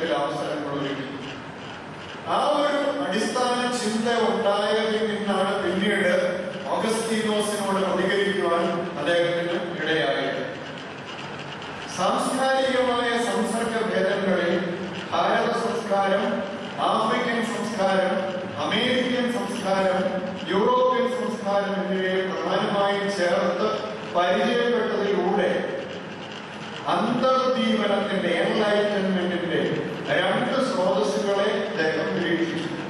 ഒന്ന്, കമ്പോള വ്യവസ്ഥയും കോളനി വ്യവസ്ഥയും ആധിപത്യം പുലർത്തുന്ന ആർജനത്തിന്റെയും ആർത്തിയുടെയും യൂറോപ്യൻ പ്രബുദ്ധത. രണ്ട്, ഗ്രാമ്യ ജീവിതവും കുടുംബ സമഗ്രതയും ചേർന്ന് പുലരുന്ന വർജനത്തിന്റെയും ലാളിത്യത്തിന്റെയും പൗരസ്ത്യ പ്രബുദ്ധത അഥവാ അന്തർദീപനം. അപ്പോൾ വ്യക്തിജീവിതത്തിൽ ഉരുത്തിരിഞ്ഞത്, സംസ്കാരങ്ങളുടെ സംസർഗങ്ങളിൽ നിന്ന് ഉരുത്തിരിഞ്ഞത്, അവിടെ ഒരു അദ്ദേഹത്തെ സംബന്ധിച്ചിടത്തോളം വ്യക്തമായ ഒരു കാഴ്ചപ്പാടിലേക്ക് വരിക, ഇതിൽ ഏതാണ് ഭേദം. മൂന്നാമത് രീതിശാസ്ത്രം അഥവാ ഹെർമെനൂട്ടിക്സ് എന്നോ മെത്തഡോളജി എന്നോ പറയുന്ന ആ ഒരു സമീപന ശാസ്ത്രത്തിലും രണ്ട് വ്യക്തമായ ചേരിതിരിവുകൾ ദർശന വേദശാസ്ത്ര മേഖലകളിൽ അദ്ദേഹം കണ്ടു. ഈ ചേരിതിരിവുകൾ പ്രകടമാകുന്നത് പ്രധാനമായും ഈശ്വര മനുഷ്യ പ്രപഞ്ച ബന്ധങ്ങളിലാണ്. കുറേയേറെ പ്ലേറ്റോയുടെ ഏകാത്മകതാ സമീപനം പിൻപറ്റുന്ന ആത്യന്തിക ഐക്യഭാവം ഊന്നി പറയുന്ന പൗരസ്ത്യ രീതിയാണ് ഒന്ന് ഈ രീതിശാസ്ത്രത്തില്. ഒന്ന്, ഈ പ്ലേറ്റോയുടെ ആത്യന്തികമായിട്ട് എല്ലാം ഒന്നാണ് എന്നുള്ളതായ വീക്ഷണം. ഭാരതത്തിലും അദ്ദേഹത്തിന് ഇഷ്ടപ്പെട്ട ഒരു സമീപനം ബുദ്ധമതത്തിലും അദ്വൈത വേദാന്തത്തിലുമുള്ള അദ്വയ വീക്ഷണങ്ങളിൽ കൂടെ കാണുന്ന ഒരു ഏകാത്മകതാ സമീപനം. ഗ്രീക്ക് ദാർശനിക മേഖലയിൽ അത് പ്ലേറ്റോണിസം, നിയോ പ്ലേറ്റോണിസം, പിത്തഗോറിയനിസം, നിയോ പിത്തഗോറിയനിസം, സ്റ്റോയിസിസം, ഐഡിയലിസം മുതലായവയിൽ ആധിപത്യം പുലർത്തി ഈ ഒരു ഏകതാ ചിന്ത.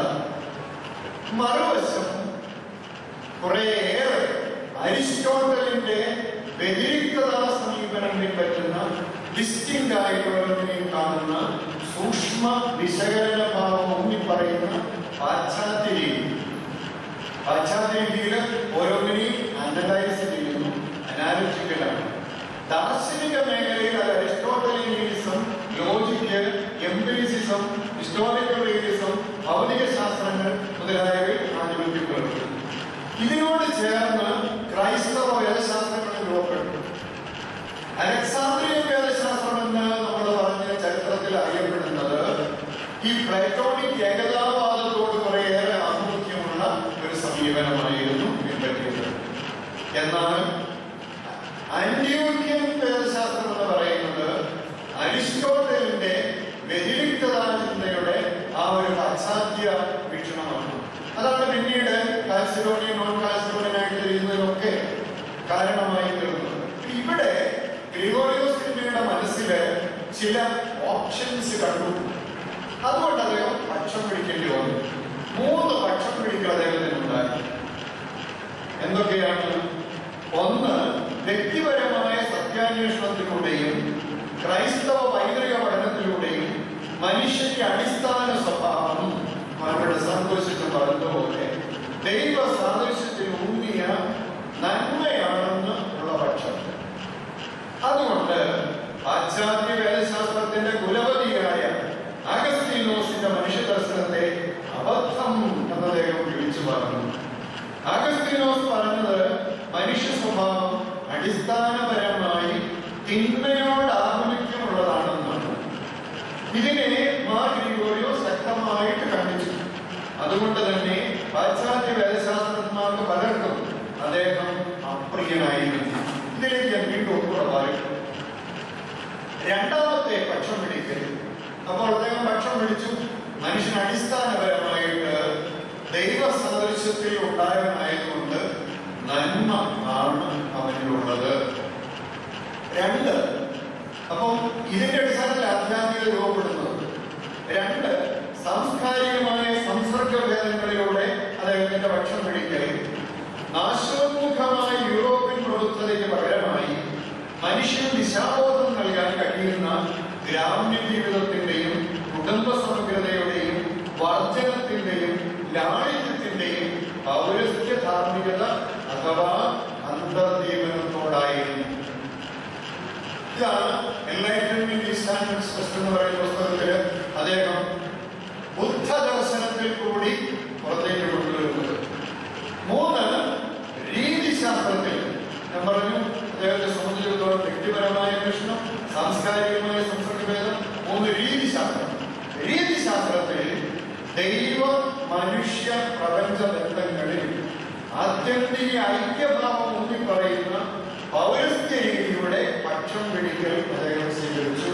ഒരു പ്ലാറ്റോണിക്, ഒരു അദ്വൈത വീക്ഷണം അദ്ദേഹത്തിന് ഉണ്ടായിരുന്നു. പക്ഷെ അദ്വൈത വേദശാസ്ത്രത്തെ, അദ്വൈത ദർശനത്തെ അതേപടി അദ്ദേഹം അംഗീകരിച്ചില്ല. അതുകൊണ്ട് തന്നെ വേദശാസ്ത്രത്തില് അലക്സാന്ദ്രിയൻ ചായ്വ് അദ്ദേഹത്തിൽ വ്യക്തമായിരുന്നു. മേൽ പറഞ്ഞ 3 പക്ഷം പിടിക്കലുകളെയും വളരെ വ്യക്തമായി തന്റെ സഭയുടെ വൈദിക വിദ്യാർത്ഥികളുടെ മനസ്സിലേക്കും തത്വമായ സഭയുടെ ചിന്താശ്രമികളിലേക്കും സന്നിവേശിപ്പിക്കുകയും അതിലൂടെ മലങ്കര ഓർത്തഡോക്സ് സഭയുടെ വേദശാസ്ത്രപരവും ആധ്യാത്മികവുമായ അടിസ്ഥാനങ്ങൾ വെളിപ്പെടുത്തുവാനും പൗലോസ് മാർ ഗ്രിഗോറിയോസിന് കഴിഞ്ഞു. അദ്ദേഹം ഇവിടെ പഠിപ്പിക്കാനായിട്ട് തുടങ്ങിയ പിന്നെയാണ് ഓർത്തഡോക്സിക്ക് തനതായ ഒരു വേദശാസ്ത്രം, പൗരസ്ത്യ സഭകൾക്കൊരു വേദശാസ്ത്രം, പൗരസ്ത്യ വീക്ഷണം എങ്ങനെ പാശ്ചാത്യത്തിൽ വ്യത്യസ്തമായിരിക്കും, ഇതൊക്കെ അല്പം നമ്മുടെ ഇടയിൽ മനസ്സിലാക്കാനായിട്ട് തുടങ്ങിയത്. അതുപോലെ തന്നെ പൗരസ്ത്യമായ രീതിശാസ്ത്രത്തോട് അനുഭാവമുള്ള അനേകരെ സാങ്കോഷ്യസിന്റെ മുൻഗാമികളായിട്ട് പലരും അങ്ങനെ ഉണ്ടായിരുന്നു. സഭാപരവും മതപരവുമായ അതിരുകൾക്കപ്പുറം താല്പര്യം ജനിപ്പിക്കുവാനും അല്ലെങ്കിൽ അവർ സ്വയമേയുള്ള താല്പര്യത്തെ ആഴത്തിലേക്ക് നയിക്കുവാനും അദ്ദേഹത്തിന് സാധിച്ചു. അങ്ങനെ ഉണ്ടായ അദ്ദേഹത്തിന്റെ ഒരു വലിയ വലിയ സുഹൃത്തായിരുന്നു സി അച്യുതമേനോൻ. മറ്റൊരു സുഹൃത്തായിരുന്നു പി ഗോവിന്ദപിള്ള. അദ്ദേഹത്തിന്റെ സ്മരണയിൽ ആദരാഞ്ജലികൾ. ആധ്യാത്മിക ദർശനത്തിന്റെ 2 പ്രധാന ഉള്ളടക്കങ്ങൾ അദ്ദേഹത്തിന്റെ 3ാമത്തെ ഭാഗത്തേക്ക് വരികയാണ്. ഗ്രിഗോറിയോസിന്റെ ആധ്യാത്മിക ദർശനത്തിന്റെ 2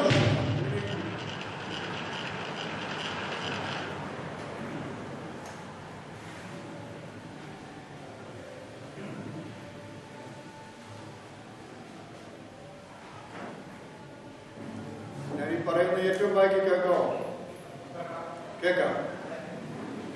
ഗ്രിഗോറിയോസ് തിരുമേനിയുടെ ആധ്യാത്മികത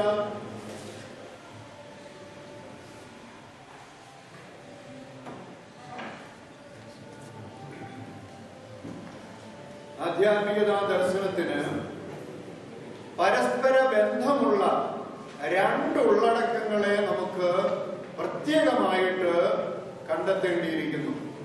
ഒന്ന്, ദൈവ സാദൃശ്യമുള്ള മനുഷ്യരുടെ ദൈവീകരണ സാധ്യത. ദൈവ സാദൃശ്യമാണ് ഞാൻ ഇതിലേക്ക് വീണ്ടും വരുമെന്ന് പറഞ്ഞത്. ഈ ഒരു കാര്യത്തിൽ ദൈവ സാദൃശ്യമുള്ള മനുഷ്യരുടെ ദൈവീകരണ സാധ്യത. 2, ആരാധനയുടെ അർത്ഥവും പ്രസക്തിയും. ഈ 2 കാര്യങ്ങൾ ഗ്രിഗോറിയോസ് തിരുമേനിയുടെ ആധ്യാത്മിക ദർശനത്തിൽ എടുത്തു കാണിക്കുന്ന 2 കാര്യങ്ങളാണ്. ദൈവ സാദൃശ്യമുള്ള മനുഷ്യരുടെ ദൈവീകരണ സാധ്യത. മാർ ഗ്രിഗോറിയോസിന്റെ ആധ്യാത്മിക ദർശനം അദ്ദേഹത്തിന് വ്യക്തമാക്കേണ്ടി വന്നത് അഗസ്തീനോസിന്റെ ആധ്യാത്മിക ദർശനത്തോടുള്ള പ്രതികരണമായിട്ടാണ്. അദ്ദേഹത്തിന്റെ സ്പിരിച്വൽ ഓട്ടോബയോഗ്രഫിയുടെ ഒരു ഭാഗത്ത് എന്റെ മനസ്സ് കഴിഞ്ഞ കുറെ കാലമായിട്ട് 10 വർഷമായിട്ട് എങ്ങനെ മാറി എന്നുള്ളതിന് അദ്ദേഹം 7 മേഖലകൾ പറയുന്നതിൽ ഒന്ന് ഈ വേദശാസ്ത്രപരമായ അദ്ദേഹത്തിന്റെ ഒരു വലിയ കൺവിക്ഷനെ കുറിച്ചാണ്. ഓക്സ്ഫോർഡ് യൂണിവേഴ്സിറ്റിയിൽ പ്രസിദ്ധ പാശ്ചാത്യ വേദശാസ്ത്രജ്ഞനായ ജയന്തി ഖെല്ലിയുടെ കീഴിലെ ഗവേഷണ പഠനം അദ്ദേഹത്തിന് തുടരാൻ കഴിയാതെ പോയത് ഈ ഒരു പ്രതികരണത്തിന്റെ പേരിലാണ്. മനുഷ്യൻ ദൈവ സൃഷ്ടിയാണെങ്കിലും പാപം മൂലം ദൈവസാദൃശ്യം നഷ്ടപ്പെടുത്തിയെന്നും തന്മൂലം മനുഷ്യനിൽ നന്മയുടെ സാധ്യത നഷ്ടപ്പെട്ട് തിന്മയിലേക്ക് അവൻ ആകർഷിക്കപ്പെടുന്നുവെന്നും അഗസ്തീനോസ് പഠിപ്പിച്ചു. ഇവിടെ ദൈവകൃപ, ഗ്രേസ്, അത് മാത്രം ആശ്രയം. ദൈവകൃപ ക്രിസ്തുവിന്റെ മനുഷ്യാവതാരം മനുഷ്യൻ ഇടപെട്ട് മനുഷ്യനെ രക്ഷയ്ക്ക് പ്രാപ്തമാക്കുന്നു. അഗസ്തീനോസ് എന്ന് പറയുന്നത് നമുക്ക് സ്വീകരിക്കാവുന്ന ഒരു വീക്ഷണം. പക്ഷേ ആ ഗ്രേസിന് കൊടുക്കുന്ന സ്ഥാനം എത്രയുള്ളവർക്കാണ് പ്രശ്നം വരുന്നത്. ചുരുക്കത്തിൽ പാപത്തിന് മുന്നിൽ മനുഷ്യന്റെ വിധേയാവസ്ഥ തെറ്റുകൾ ഉണ്ടാകുന്നതും അതിൽ തുടരുന്നതും സ്വാഭാവികം എന്ന അനുമാനത്തിൽ മനുഷ്യനെ അഭിനിവേശവും ദൈവകൃപയുള്ള കേവല ആശ്രിതത്വവും അഗസ്തീനോസ് പെരുപ്പിച്ച് കാണിച്ചപ്പോൾ പൗരസ്ത്യ പിതാക്കന്മാരിൽ മറ്റൊരു സമീപനം പണ്ടേ ഉള്ളതായി ഗ്രിഗോറിയോസ് കണ്ടെത്തി. അതാണ് ഗ്രിഗോറിയോസ് തിരുമേനിയുടെ വലിയ കണ്ടെത്തൽ. ഈ ഓഗസ്തീനോസിനെതിരെ അദ്ദേഹം തന്നെയും കൂടി സൈനികല്ല. ഓഗസ്തീനോസിന് മുമ്പ് ജീവിച്ച് കടന്നുപോയ പൗരസ്ത്യ പിതാക്കന്മാരിൽ ഓഗസ്തീനോസിന്റെ അടിസ്ഥാനങ്ങളെ ഭേദിക്കുന്നത് പലതും ഉണ്ട് എന്നുള്ള കണ്ടെത്തലിലേക്കാണ് ഗ്രിഗോറിയോസ് തിരുമേനി വന്നത്. അതിന് അദ്ദേഹം ഏറ്റവും കൂടുതൽ ആശ്രയിച്ചത് ഇസ്രായേലിയന്മാർ ഗ്രിഗോറിയോസിന്റെ പ്രബന്ധങ്ങളും പ്രസംഗങ്ങളുമായിരുന്നു. ഓഗസ്തീനോസിന് മുമ്പ് തന്നെ മനുഷ്യന്റെ ദൈവ സാദൃശ്യത്തിൽ അടിസ്ഥാനപ്പെട്ട നന്മയുടെ നിറവണം മനുഷ്യ സ്വാതന്ത്ര്യത്തിന്റെ സാധ്യതയായിരുന്നു പറഞ്ഞാൽ ദൈവം ആണ് സ്വാതന്ത്ര്യം. ദൈവത്തെ തനിച്ചിരിക്കുന്നതിനെ സാക്ഷാത്കരിക്കാൻ എപ്പോഴും വരും. എനിക്ക് യാതൊരു നിയന്ത്രണവുമില്ല. മനുഷ്യനെ സ്വന്തം സാദൃശ്യത്തിൽ ദൈവം സൃഷ്ടിച്ചപ്പോൾ മനുഷ്യനും ഈ സ്വാതന്ത്ര്യം കൊടുത്തു. അപ്പോൾ ഈ സ്വാതന്ത്ര്യത്തില് അവന്റെ മുന്നിൽ ഓപ്ഷൻസ് ഉണ്ട്, നന്മയും തിന്മയും. ഇതിൽ തിന്മയുടെ വശത്തേക്കാണ് മനുഷ്യന്റെ പോക്ക് എന്ന് ഓഗസ്തീനോസ് പറഞ്ഞപ്പോൾ അല്ല, അടിസ്ഥാനപരമായിട്ട് നന്മയാണ് മനുഷ്യനിൽ ഉള്ളത് എന്നും അത് തിരഞ്ഞെടുക്കുവാൻ മനുഷ്യനെ കൊണ്ട് കഴിയുമെന്നും ഇസയിലെ ഗ്രിഗോറിയോസ് പറഞ്ഞു. ഒരു ചെറിയ ഉദാഹരണം. ഒരു കൊച്ചു കുഞ്ഞ് നീന്തി കളിക്കുന്ന കൊച്ച് ഒന്ന് എഴുന്നേറ്റ് നിൽക്കാനായിട്ട് ആഗ്രഹിക്കുന്നു. എഴുന്നേറ്റ് നിന്ന് കഴിഞ്ഞിട്ട് ഓടി നടക്കാൻ, ഓടി നടന്നു കഴിഞ്ഞിട്ട് അതിനൊരു കോവണി കയറണം. അത് ശ്രമിക്കുമ്പോൾ ഒന്ന് രണ്ട് പ്രാവശ്യം ഒന്ന് എഴുന്നേൽക്കുവാനായിട്ട് ശ്രമിച്ചപ്പോൾ വീണത് കണ്ടു തുടങ്ങിയ സൈന്യമ്മയായ അമ്മി ഓടിച്ചെന്നിട്ട് ആ കുഞ്ഞിനെ എപ്പോഴും പിടിച്ചുകൊണ്ടിരിക്കുകയാണ്. പിടിച്ചു നടത്തുന്നു. അവസാനം ആ കൊച്ചിനെ ഒക്കത്ത് വെച്ചുകൊണ്ട് ആ ഗോവണി കയറുന്നു. ആ അമ്മ ആ കുഞ്ഞിനെ വളർത്തുന്നത് നേരായ രീതിയിൽ അല്ല എന്ന് നമുക്കറിയാം. അത് പക്വമായ ഒരു സമീപനമല്ല. അഗസ്തീനോസിന്റെ സമീപനം ഏതാണ്ട് ദൈവം ഇങ്ങോട്ട് വന്ന് കൃപ കൊണ്ട് മനുഷ്യനെ പിടിച്ചെടുത്ത് ഗോവണി കയറ്റി കൊണ്ടുപോകണം, അല്ലേ അവർ വീണുപോകും എന്നുള്ള മനുഷ്യന്റെ ബലഹീനാവസ്ഥയെ കുറിച്ചുള്ള ചിത്രീകരണം. മറുവശത്ത് നമുക്കറിയാം, ഒരു കുഞ്ഞ് എഴുന്നേൽക്കാൻ ശ്രമിക്കുമ്പോൾ വീണ്ടും സ്വാഭാവികമാണ്. ഒന്നോ രണ്ടോ പ്രാവശ്യം വീണ്ടും. പക്ഷേ പയ്യെ തന്നെ എഴുന്നേൽക്കും, പയ്യെ തന്നെ നടക്കും. അങ്ങനെ നടക്കുന്ന കുട്ടി കുറെ ആവുമ്പോൾ ഗോവണി കാണുമ്പോൾ തന്നെ അത് മുകളിലേക്ക് കയറും. അത് കയറി കഴിയുമ്പോൾ ലോകം കീഴടക്കി എന്നുള്ള ഒരു സന്തോഷത്തിൽ ഒന്ന് തിരിഞ്ഞു നിന്ന് മമ്മിയെ നോക്കും. അപ്പോൾ ഇപ്പുറത്ത് നിന്ന് മമ്മി ഒന്ന് കൈയടിക്കും. ഇതുപോലെ ദൈവം നമ്പുരാൻ മനുഷ്യനെ സംബന്ധിച്ചും അവൻ ഇങ്ങനെ തീരുമാനമെടുത്ത് വളർന്നു വന്ന് അവന്റെ സ്വാതന്ത്ര്യം സാക്ഷാത്കരിക്കുമ്പോൾ സ്വർഗത്തിലെ അപ്പച്ചൻ സന്തോഷിക്കുന്നു. ആ ഒരു സന്തോഷമാണ് ഇതിന്റെ പൂർത്തീകരണം. കുഞ്ഞിന്റെ സന്തോഷവും മമ്മിയുടെ സന്തോഷവും പോലെ മനുഷ്യൻ നന്മകളുടെ സാധ്യതകൾ തിരിച്ചറിഞ്ഞ് അതിലൂടെ വളർന്ന് തീരുമാനങ്ങൾ എടുത്ത് ദൈവഹിതം അനുസരിച്ച് രൂപാന്തരപ്പെടണം. ആ രൂപാന്തരപ്പെടലിന് പറയുന്ന പേരാണ് ദൈവീകരണം എന്ന് പറയുന്നത്. പക്ഷെ ഇവിടെ ചില വേദശാസ്ത്രപരമായ പ്രശ്നങ്ങളുണ്ട്. എന്നാലും മനുഷ്യൻ മിക്കപ്പോഴും തെറ്റുകൾ ചെയ്യുന്നില്ലേ? നമ്മുടെ മിക്കപ്പോഴുള്ള ആഗ്രഹങ്ങൾ തെറ്റ് ചെയ്യാനല്ലേ? അപ്പൊ ഓഗസ്തീനോസ് പറഞ്ഞതല്ലേ ശരി? അവിടെയും തിരിച്ചു ചോദിക്കുന്നു. ഗ്രിഗോറിയോസിന്റെ സ്വകാര്യ സംഭാഷണത്തിൽ പറഞ്ഞു, നമ്മളൊക്കെ വീഴ്ചകളും പാളിച്ചകളും സംഭവിച്ചു കഴിയുമ്പോൾ നമ്മുടെ മനസ്സെങ്ങനെ അസ്വസ്ഥമാണ്, നമുക്ക് ലജ്ജയുണ്ട്, നമുക്ക് സംതൃപ്തി ഇല്ലാതെ പോകുന്നു. നേരെ മറിച്ച് അങ്ങനെ ഉള്ള ഒരു വ്യക്തി നന്മ ചെയ്യുന്നു, സംതൃപ്തി ഉണ്ടാകുന്നു, അയാളെ ചെയ്യാൻ പറ്റുന്നു, സാധിക്കുന്നു. അപ്പോൾ മനുഷ്യൻ തിന്മ ചെയ്തിട്ട് ലജ്ജ തോന്നുന്ന അവന്റെ പ്രകൃതം സൂചിപ്പിക്കുന്ന എന്താ? ഇതല്ല ഞാൻ, അതുകൊണ്ടാണ് എന്റെ ഉള്ളിൽ ലജ്ജയിലേക്ക് വരുന്നത്. അങ്ങനെ ലജ്ജ തോന്നിക്കുന്ന ഒരു ഘടകം എന്നിലുള്ളത് ഞാൻ ഈ തിന്മയല്ലാത്തത് കൊണ്ടാണ്. തിന്മ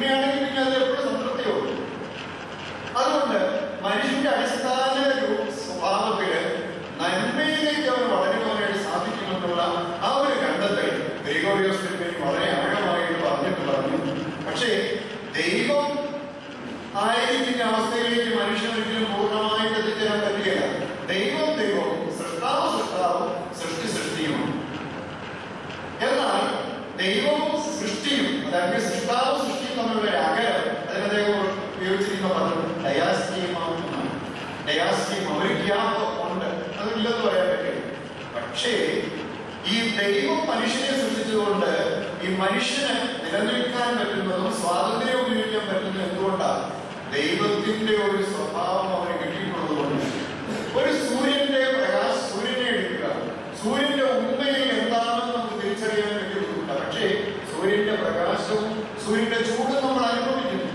നമ്മുടെ കണ്ണിന് പ്രകാശമുണ്ട്, നമുക്ക് ഓരോരുത്തർക്കും അല്പം പ്രകാശമാണ് നമ്മുടെ ശരീരത്തിൽ നിന്ന് റേസ് എമിറ്റ് ചെയ്യുന്ന പറയുന്നത്. അതുപോലെ തന്നെ നമ്മുടെ ശരീരത്തിൽ ചൂടുണ്ട്. ഇതൊക്കെ എങ്ങനെയാണ്? സൂര്യൻ എന്ന് പറയുന്ന സൂര്യന്റെ ചൂടില് നമ്മൾ ഏതെങ്കിലും പങ്കുചേരുന്നത് കൊണ്ടാണ്. ഇതുപോലെ ദൈവത്തിന്റെ ഉണ്മയിൽ നമുക്ക് പങ്കുചേരാൻ പറ്റുമെങ്കിലും ദൈവത്തിന്റെ എനർജി, ആ എനർജി ചൂടും വെളിച്ചവും പോലെയുള്ള അതിൽ നമുക്ക് പങ്കുചേരാനായിട്ട് ദൈവം സാധ്യത തന്നിരിക്കുകയാണ്. അങ്ങനെ ഈ എനർജിയായി ദൈവീക സ്വഭാവത്തിലേക്ക് രൂപാന്തരപ്പെടുന്ന പ്രക്രിയയ്ക്ക് പറയുന്ന രണ്ട് പദങ്ങളാണ്, ഡിവോഴ്സിനെ ആവർത്തിച്ച് ഉപയോഗിക്കുന്ന രണ്ട് പദങ്ങളാണ്. ഒന്ന് സിനർഗിയ എന്ന് പറയുന്നത്, രണ്ട് തെയോസിസ് എന്ന് പറയുന്നത്. സിനർഗിയ എന്ന ഗ്രീക്ക് പദത്തിന്റെ അർത്ഥം സമവർത്തനം, ഒരേ സമയത്ത് ഒന്നിച്ച് പ്രവർത്തിക്കുന്നു. ദൈവത്തിന്റെ പ്രവർത്തനത്തിന് പറയുന്നത് അർഗോസ് എന്നുള്ള ഗ്രീക്ക് പദത്തിന്റെ അർത്ഥം വർക്കാണ്, ജോലിയാണ്. ദൈവത്തിന്റെ മനുഷ്യ സൃഷ്ടിക്ക് പറയും ദയർഗിയാണ്. നമ്മളെയൊക്കെ കാത്തു പരിപാടിക്കും ദയർഗിയാണ്. എന്നാൽ ആ പരിപാടിക്കുന്നത് നമ്മൾ ദൈവത്തിന് കൊടുക്കുന്ന എന്താ? മനുഷ്യൻ കൊടുക്കുന്ന പ്രവൃത്തി, അതിന് പറയുന്നവരാ ലാവോസിന്റെ പ്രവൃത്തി അല്ലെങ്കിൽ ലൈറ്റൂർഗിയ എന്ന് പറഞ്ഞാൽ ആരാധന എന്നാണ് നമ്മൾ സാധാരണ പറയുന്നത്. പക്ഷെ മനുഷ്യന്റെ ഭാഗത്ത് നിന്നുള്ള എല്ലാ എർഗിയായും ദൈവത്തിന്റെ ഭാഗത്തുള്ള എർഗിയായും ഒന്നിച്ചു ചേരുമ്പോൾ അത് രണ്ടും ചേർന്ന് പോലെ സിനർഗിയാണ്. അത് ഒന്നിച്ചു വളരുമ്പോൾ അത് ദൈവീകരണം, ദൈവിക സ്വഭാവത്തിലേക്കുള്ള നമ്മുടെ മാറ്റം. ഇതിനു വേണ്ടിയാണ് ആരാധനയുടെ അർത്ഥം എന്ന് അദ്ദേഹം പറയുന്നത്. എന്താണ് ആരാധനയുടെ അർത്ഥം? പിതാവാം ദൈവത്തിന്റെ സന്നിധിയിലേക്ക് മക്കള് പ്രവേശിച്ച് അപ്പന്റെ അടുക്കലുള്ള സ്വാതന്ത്ര്യവും സന്തോഷവും അനുഭവിക്കുന്നതിന് പറയുന്ന പേരാണ് ജോയ് ഓഫ് ഫ്രീഡം. അല്ലാതെ യാചന നടത്തുന്നതാണ് രണ്ടാമത്തെ കാര്യം. അദ്ദേഹത്തിന്റെ ആരാധനാദർശനത്തിന്റെ രണ്ടാമത്തെ ഭാഗം ആരാധനയെ കുറിച്ചാണ്. ആരാധന എന്ന് പറഞ്ഞാൽ യാചന പറയുക, പാശ്ചാത്യ വീക്ഷണത്തില് അപേക്ഷകൾ സമർപ്പിക്കുക എന്നുള്ളതാണ്. പണ്ട് നമ്മൾ സദസ്സിൽ പഠിച്ചിരുന്നപ്പോഴും ദൈവത്തിന്റെ അടുക്കൽ നമ്മൾ കൊടുക്കുന്ന യാചന എന്ന് പറയുന്ന പേരാണ് പ്രാർത്ഥന, ആരാധന എന്ന് പഠിക്കുകയായിരുന്നു. എന്നാൽ ആരാധന എന്ന് പറയുന്നത് പിതാവാം ദൈവത്തിന്റെ അടുക്കലേക്ക് നമ്മൾ പ്രവേശിക്കുമ്പോൾ നമുക്ക് അനുഭവിക്കുവാൻ പറ്റുന്ന സ്വാതന്ത്ര്യം, എന്റെ അപ്പന്റെ അടുക്കൽ, സന്തോഷം, എന്റെ അവകാശം, ഈ ഒരു അവകാശം നമ്മൾ പ്രകടിപ്പിക്കുന്ന നിമിഷമാണ് ആരാധന. ജോയ് ഓഫ് ഫ്രീഡം പോലെ ദൈവത്തിന്റെ സാന്നിധ്യബോധത്തിൽ മനുഷ്യർക്ക് സൃഷ്ടിയുടെ മുഴുവൻ പുരോഹിത സ്ഥാനത്ത് നിന്ന് സ്നേഹത്തോടെയും സ്വാതന്ത്ര്യത്തോടെയും അബ്ബാപിതാവിലേക്ക് വിളിക്കുവാൻ അവകാശമുണ്ട്. അതല്ലാതെ മറ്റൊന്നും മനുഷ്യൻ തീരുമാനില്ല.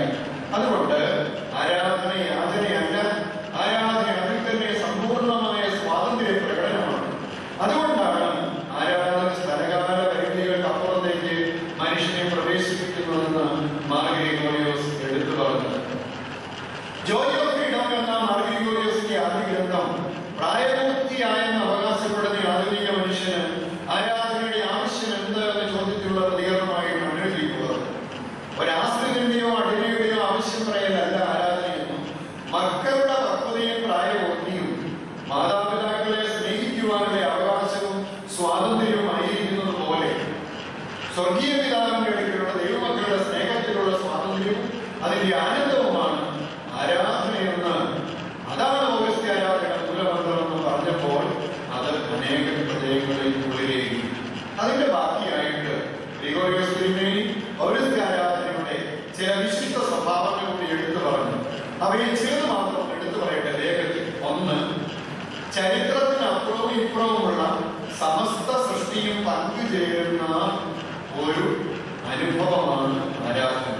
അത് കാർമ്മികരോ കൊയർസ് ഗ്രൂപ്പോ മാത്രമായിട്ടല്ല, ജീവിച്ചിരിക്കുന്നവരും അദൃശ്യഘടകങ്ങളും എല്ലാം പങ്കുകാരാകുന്ന ക്രിസ്തുവിന്റെ സമ്പൂർണ്ണ ശരീരത്തിന്റെ അവബോധമാണ് ആരാധനയിൽ നമുക്കുണ്ടാകുന്നത്. 2, ഭാഷയിൽ മാത്രമല്ല ആരാധനാ സംവിധാനങ്ങളിലെല്ലാം തദ്ദേശീയ രൂപഭാവങ്ങൾക്ക് പൗരസ്ത്യ ആരാധനയിൽ പ്രസക്തിയുണ്ട്. പൗരസ്ത്യ ആരാധനയിലുള്ള ഇൻഡിജിനൈസേഷൻ വേറെ എങ്ങും ഉണ്ടായിട്ടില്ല. 3, ഐക്കോണുകളിൽ കൂടി ദൈവിക സാന്നിധ്യത്തിന്റെയും രക്ഷാചരിത്രത്തിന്റെയും പ്രതീകാത്മക ആവിഷ്കാരം. പൗരസ്ത്യ ആരാധനയുടെ വെറും ചിത്രങ്ങളല്ല. ചിത്രങ്ങൾ എന്ന് പറയുന്നത് അവിടെ ഇല്ലാത്ത ഒരാളിന്റെ പടം വെക്കുക. ഐക്കോൺ എന്ന് പറഞ്ഞാൽ സാന്നിധ്യത്തിന്റെ സൂചന. അതാണ് നമ്മുടെ വ്യത്യാസം. There is a special presence. Sacramental presence ഒരു ഐക്കോണിലുണ്ട്. അവിടെ ഐക്കോൺ എന്ന വാക്കിന്റെ അർത്ഥം തന്നെ ലൈറ്റ്നെസ്. ആ ആളിന്റെ സാന്നിധ്യം കുറേയേറെ ഉള്ളതായ ഒരു ചിത്രീകരണമാണ് ഐക്കോണുകൾ. അത് ഓർത്തഡോക്സ് ആരാധനയിലുണ്ട്. അത് ഈ വലിയ ദൈവിക സമൂഹത്തിന്റെ സാന്നിധ്യത്തെ ഉറപ്പാക്കുന്നു. 4, വേദവചനങ്ങളുടെയും വചനശക്തിയുടെയും സമ്പന്നത. പൗരസ്ത്യ ആരാധനയിൽ ഏറ്റവും കൂടുതൽ വേദപുസ്തക ഉൾക്കാഴ്ചകൾ അത് എവിടെയാണെങ്കിലും നമുക്ക് കാണുവാനായിട്ട് ചേർത്തിട്ടുള്ളത് കാണുവാനായിട്ട് കഴിയും. അത് കൃത്യസമയത്ത് വായിക്കേണ്ട സമയത്ത് മാത്രമല്ല, പ്രാർത്ഥനകൾക്കകത്തും ഗീതങ്ങൾക്കകത്തും എല്ലാം ഈ വേദവചനങ്ങളുടെയും വചനശക്തിയുടെയും സമ്പന്നതയുണ്ട്. 5, മൂർത്ത രൂപങ്ങളും ക്രിയകളും പ്രതീകങ്ങളും ദൈവസന്നിധിയിലെ വിശുദ്ധ കർമ്മത്തിന് അനുഭവം പ്രദാനം ചെയ്യുന്നു. 6, എല്ലാ ആരാധനാ സന്ദർഭങ്ങളും മനുഷ്യന്റെ സമഗ്ര ജീവിതാവസ്ഥയുടെ സമർപ്പണമാകുന്നു. രോഗം, സാമൂഹ്യ രാഷ്ട്രീയ സാഹചര്യങ്ങൾ, ജീവിത പ്രശ്നങ്ങൾ എന്നിവയെല്ലാം അവയ്ക്കുള്ള ദൈവിക പദ്ധതി പ്രകാരമുള്ള അതിജീവനത്തിനായിട്ടുള്ള പ്രാർത്ഥനകളും യാതനകളുമായിട്ട് ദൈവസന്നിധി സമർപ്പിക്കുന്നു. ദൈവങ്ങളിലെല്ലാം ഈ അപേക്ഷകളാണുള്ളത്. എന്നാൽ മനുഷ്യൻ ആത്യന്തികമായി ദൈവിക ജീവന്റെ പങ്കാളിത്തത്തിലേക്ക് വരണമെന്നുണ്ടെങ്കിൽ അതിനോട് ചേർത്ത് ആരാധനയിൽ വ്യക്തമാക്കുന്നു. അവസാനമായി എല്ലാ ആരാധനാനുഭവങ്ങളും കേന്ദ്രീകരിച്ചിരിക്കുന്നത് വിശുദ്ധ കുർബാനയിലാണ് എന്ന് പൗരസ്ത്യ ആരാധനാ ശാസ്ത്രം പഠിപ്പിക്കുന്നു.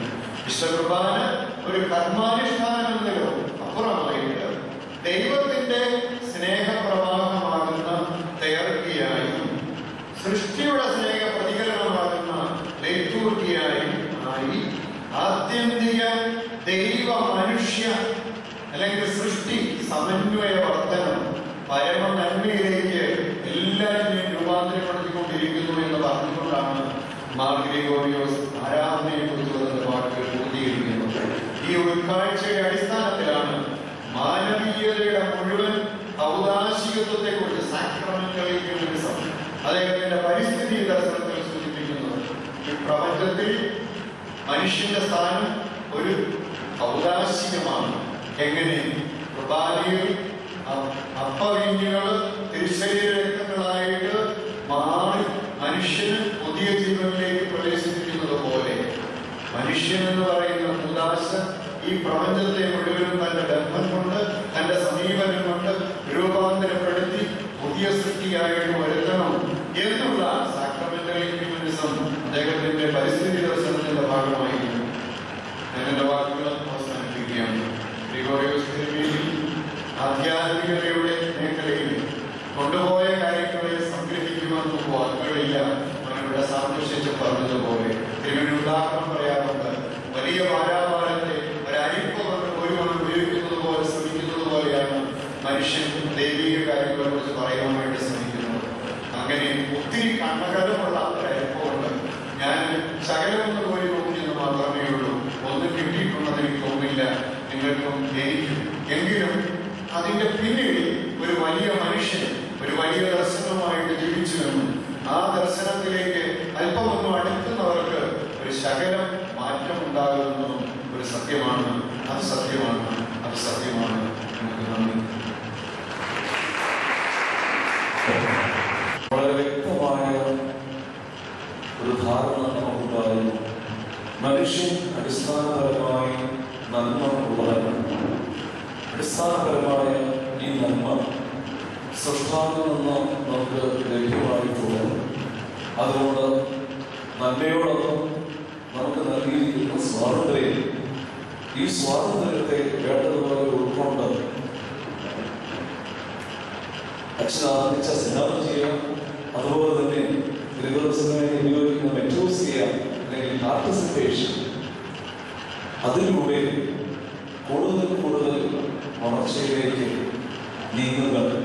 അതിന് അദ്ദേഹം മിസായിലെ ഗ്രിഗോറിയസിനെ കൂട്ടുപിടിച്ച് മനോഹരമായിട്ട് പറഞ്ഞു. അതുകൊണ്ട് തന്നെ ക്രിസ്തീയ ജീവിതം ഗ്ലോറി ടു ഗ്ലോറി, മഹത്വത്തിൽ നിന്ന് മഹത്വത്തിലേക്കുള്ള യാത്രയാണ് ക്രിസ്തീയ ജീവിതം. മാനവികതയും ആധ്യാത്മികതയും ഉൾക്കൊള്ളണമെങ്കിൽ ഈ മഹത്വത്തിൽ നിന്ന് മഹത്വത്തിലേക്ക് വളരുവാനുള്ള ജീവിതം വേണ്ടിയിരിക്കുന്നു. അതിനടിസ്ഥാനപരമായി നമ്മളുടെ നന്മ തിരിച്ചറിയേണ്ടിയിരിക്കുന്നു. തിരിച്ചറിയുന്ന നന്മ ഉപയോഗിച്ചുകൊണ്ട് സ്വാതന്ത്ര്യത്തിൽ, ദൈവദത്തമായ സ്വാതന്ത്ര്യത്തിൽ അവന്റെ പ്രവർത്തനങ്ങളിൽ പങ്കാളിത്തത്തിലേക്ക് വളരേണ്ടിയിരിക്കുന്നു. എല്ലാവർക്കും വേണ്ടി പ്രത്യേക സന്തോഷവും അഭിനന്ദനങ്ങളും ഇതിന്റെ ഗുരുക്കന്മാരും അറിയിക്കുകയാണ്. ഇനി ചർച്ചയ്ക്കായിട്ട് അവസരം നൽകുകയാണ്. സദസ്സിലിരിക്കുന്ന വിദ്യാർത്ഥികൾ, പണ്ഡിതരായ ഗുരുക്കന്മാര്, ഗ്രിഗോറിയസിന്റെ ദർശനങ്ങളിൽ ആകർഷകരായി ചേർന്നിട്ടുള്ള ആളുകൾ ചർച്ചയിൽ പങ്കെടുക്കാനായിട്ട് ക്ഷണിക്കുന്നു.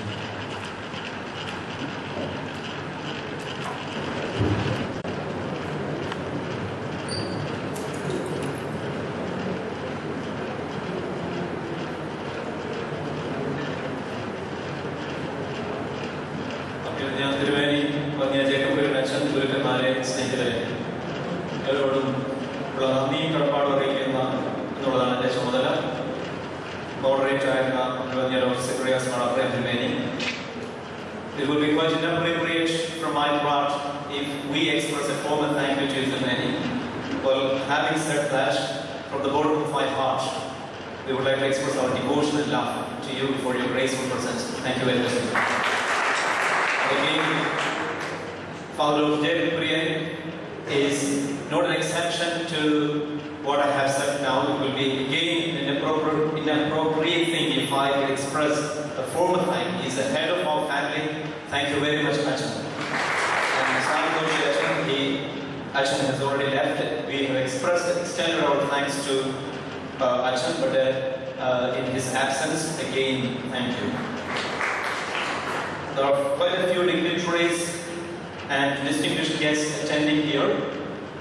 Again, on behalf of the community, especially people like Mr. K.V. Thomas, we are for sure that we have learned that you have taken Paulus for Gregorius into your heart very much. Thank you very much for your wonderful presence. We appreciate that. C.C. Churayanachanam Jeevan, Saruvia School of Sacred Arts, Bodhish Karikadal, Joyce Todayada, വളരെ നല്ലൊരു presentation ഇവിടെ നടത്തിയത്. അവരോട് എല്ലാവരോടും ടീമിനോടുമുള്ള അവരുടെ അധ്വാനത്തിന് നന്ദി അറിയിക്കുന്നു. ഈ സെമിനാറിന്റെ വിശദാംശങ്ങൾ ശ്രദ്ധാപൂർവ്വം ക്രമീകരിച്ചതിന് വന്നിയ ജോസ് ജോണച്ചനോടുള്ള നന്ദി അറിയിക്കുന്നു. അതേപോലെ തന്നെ സുമോറോയ പൗലോസ് ഗ്രിഗോറിയസ് തന്നെ ദർശന സൃഷ്ടിയായ ശ്രുതി സ്കൂൾ ഓഫ് ലിറ്ററേച്ചർ ഡെസ്കിന്റെ ഫലവത്തായ ശാഖയാണ്. പ്രസന്നപൂർണ്ണമായ അവരുടെ സാന്നിധ്യത്തിനും നല്ല കാര്യങ്ങൾക്കും big thank you. And finally, not last but not least, പ്രഭാഷണം എല്ലാ കുഞ്ഞുങ്ങൾക്കും അവരുടെ എല്ലാ അഭിമാനങ്ങൾക്കും പരിശ്രമങ്ങൾക്കും രാത്രി മുഴുവൻ അധ്വാനിച്ച് ഈ stage ചെയ്തതിനും for the light and sound arrangement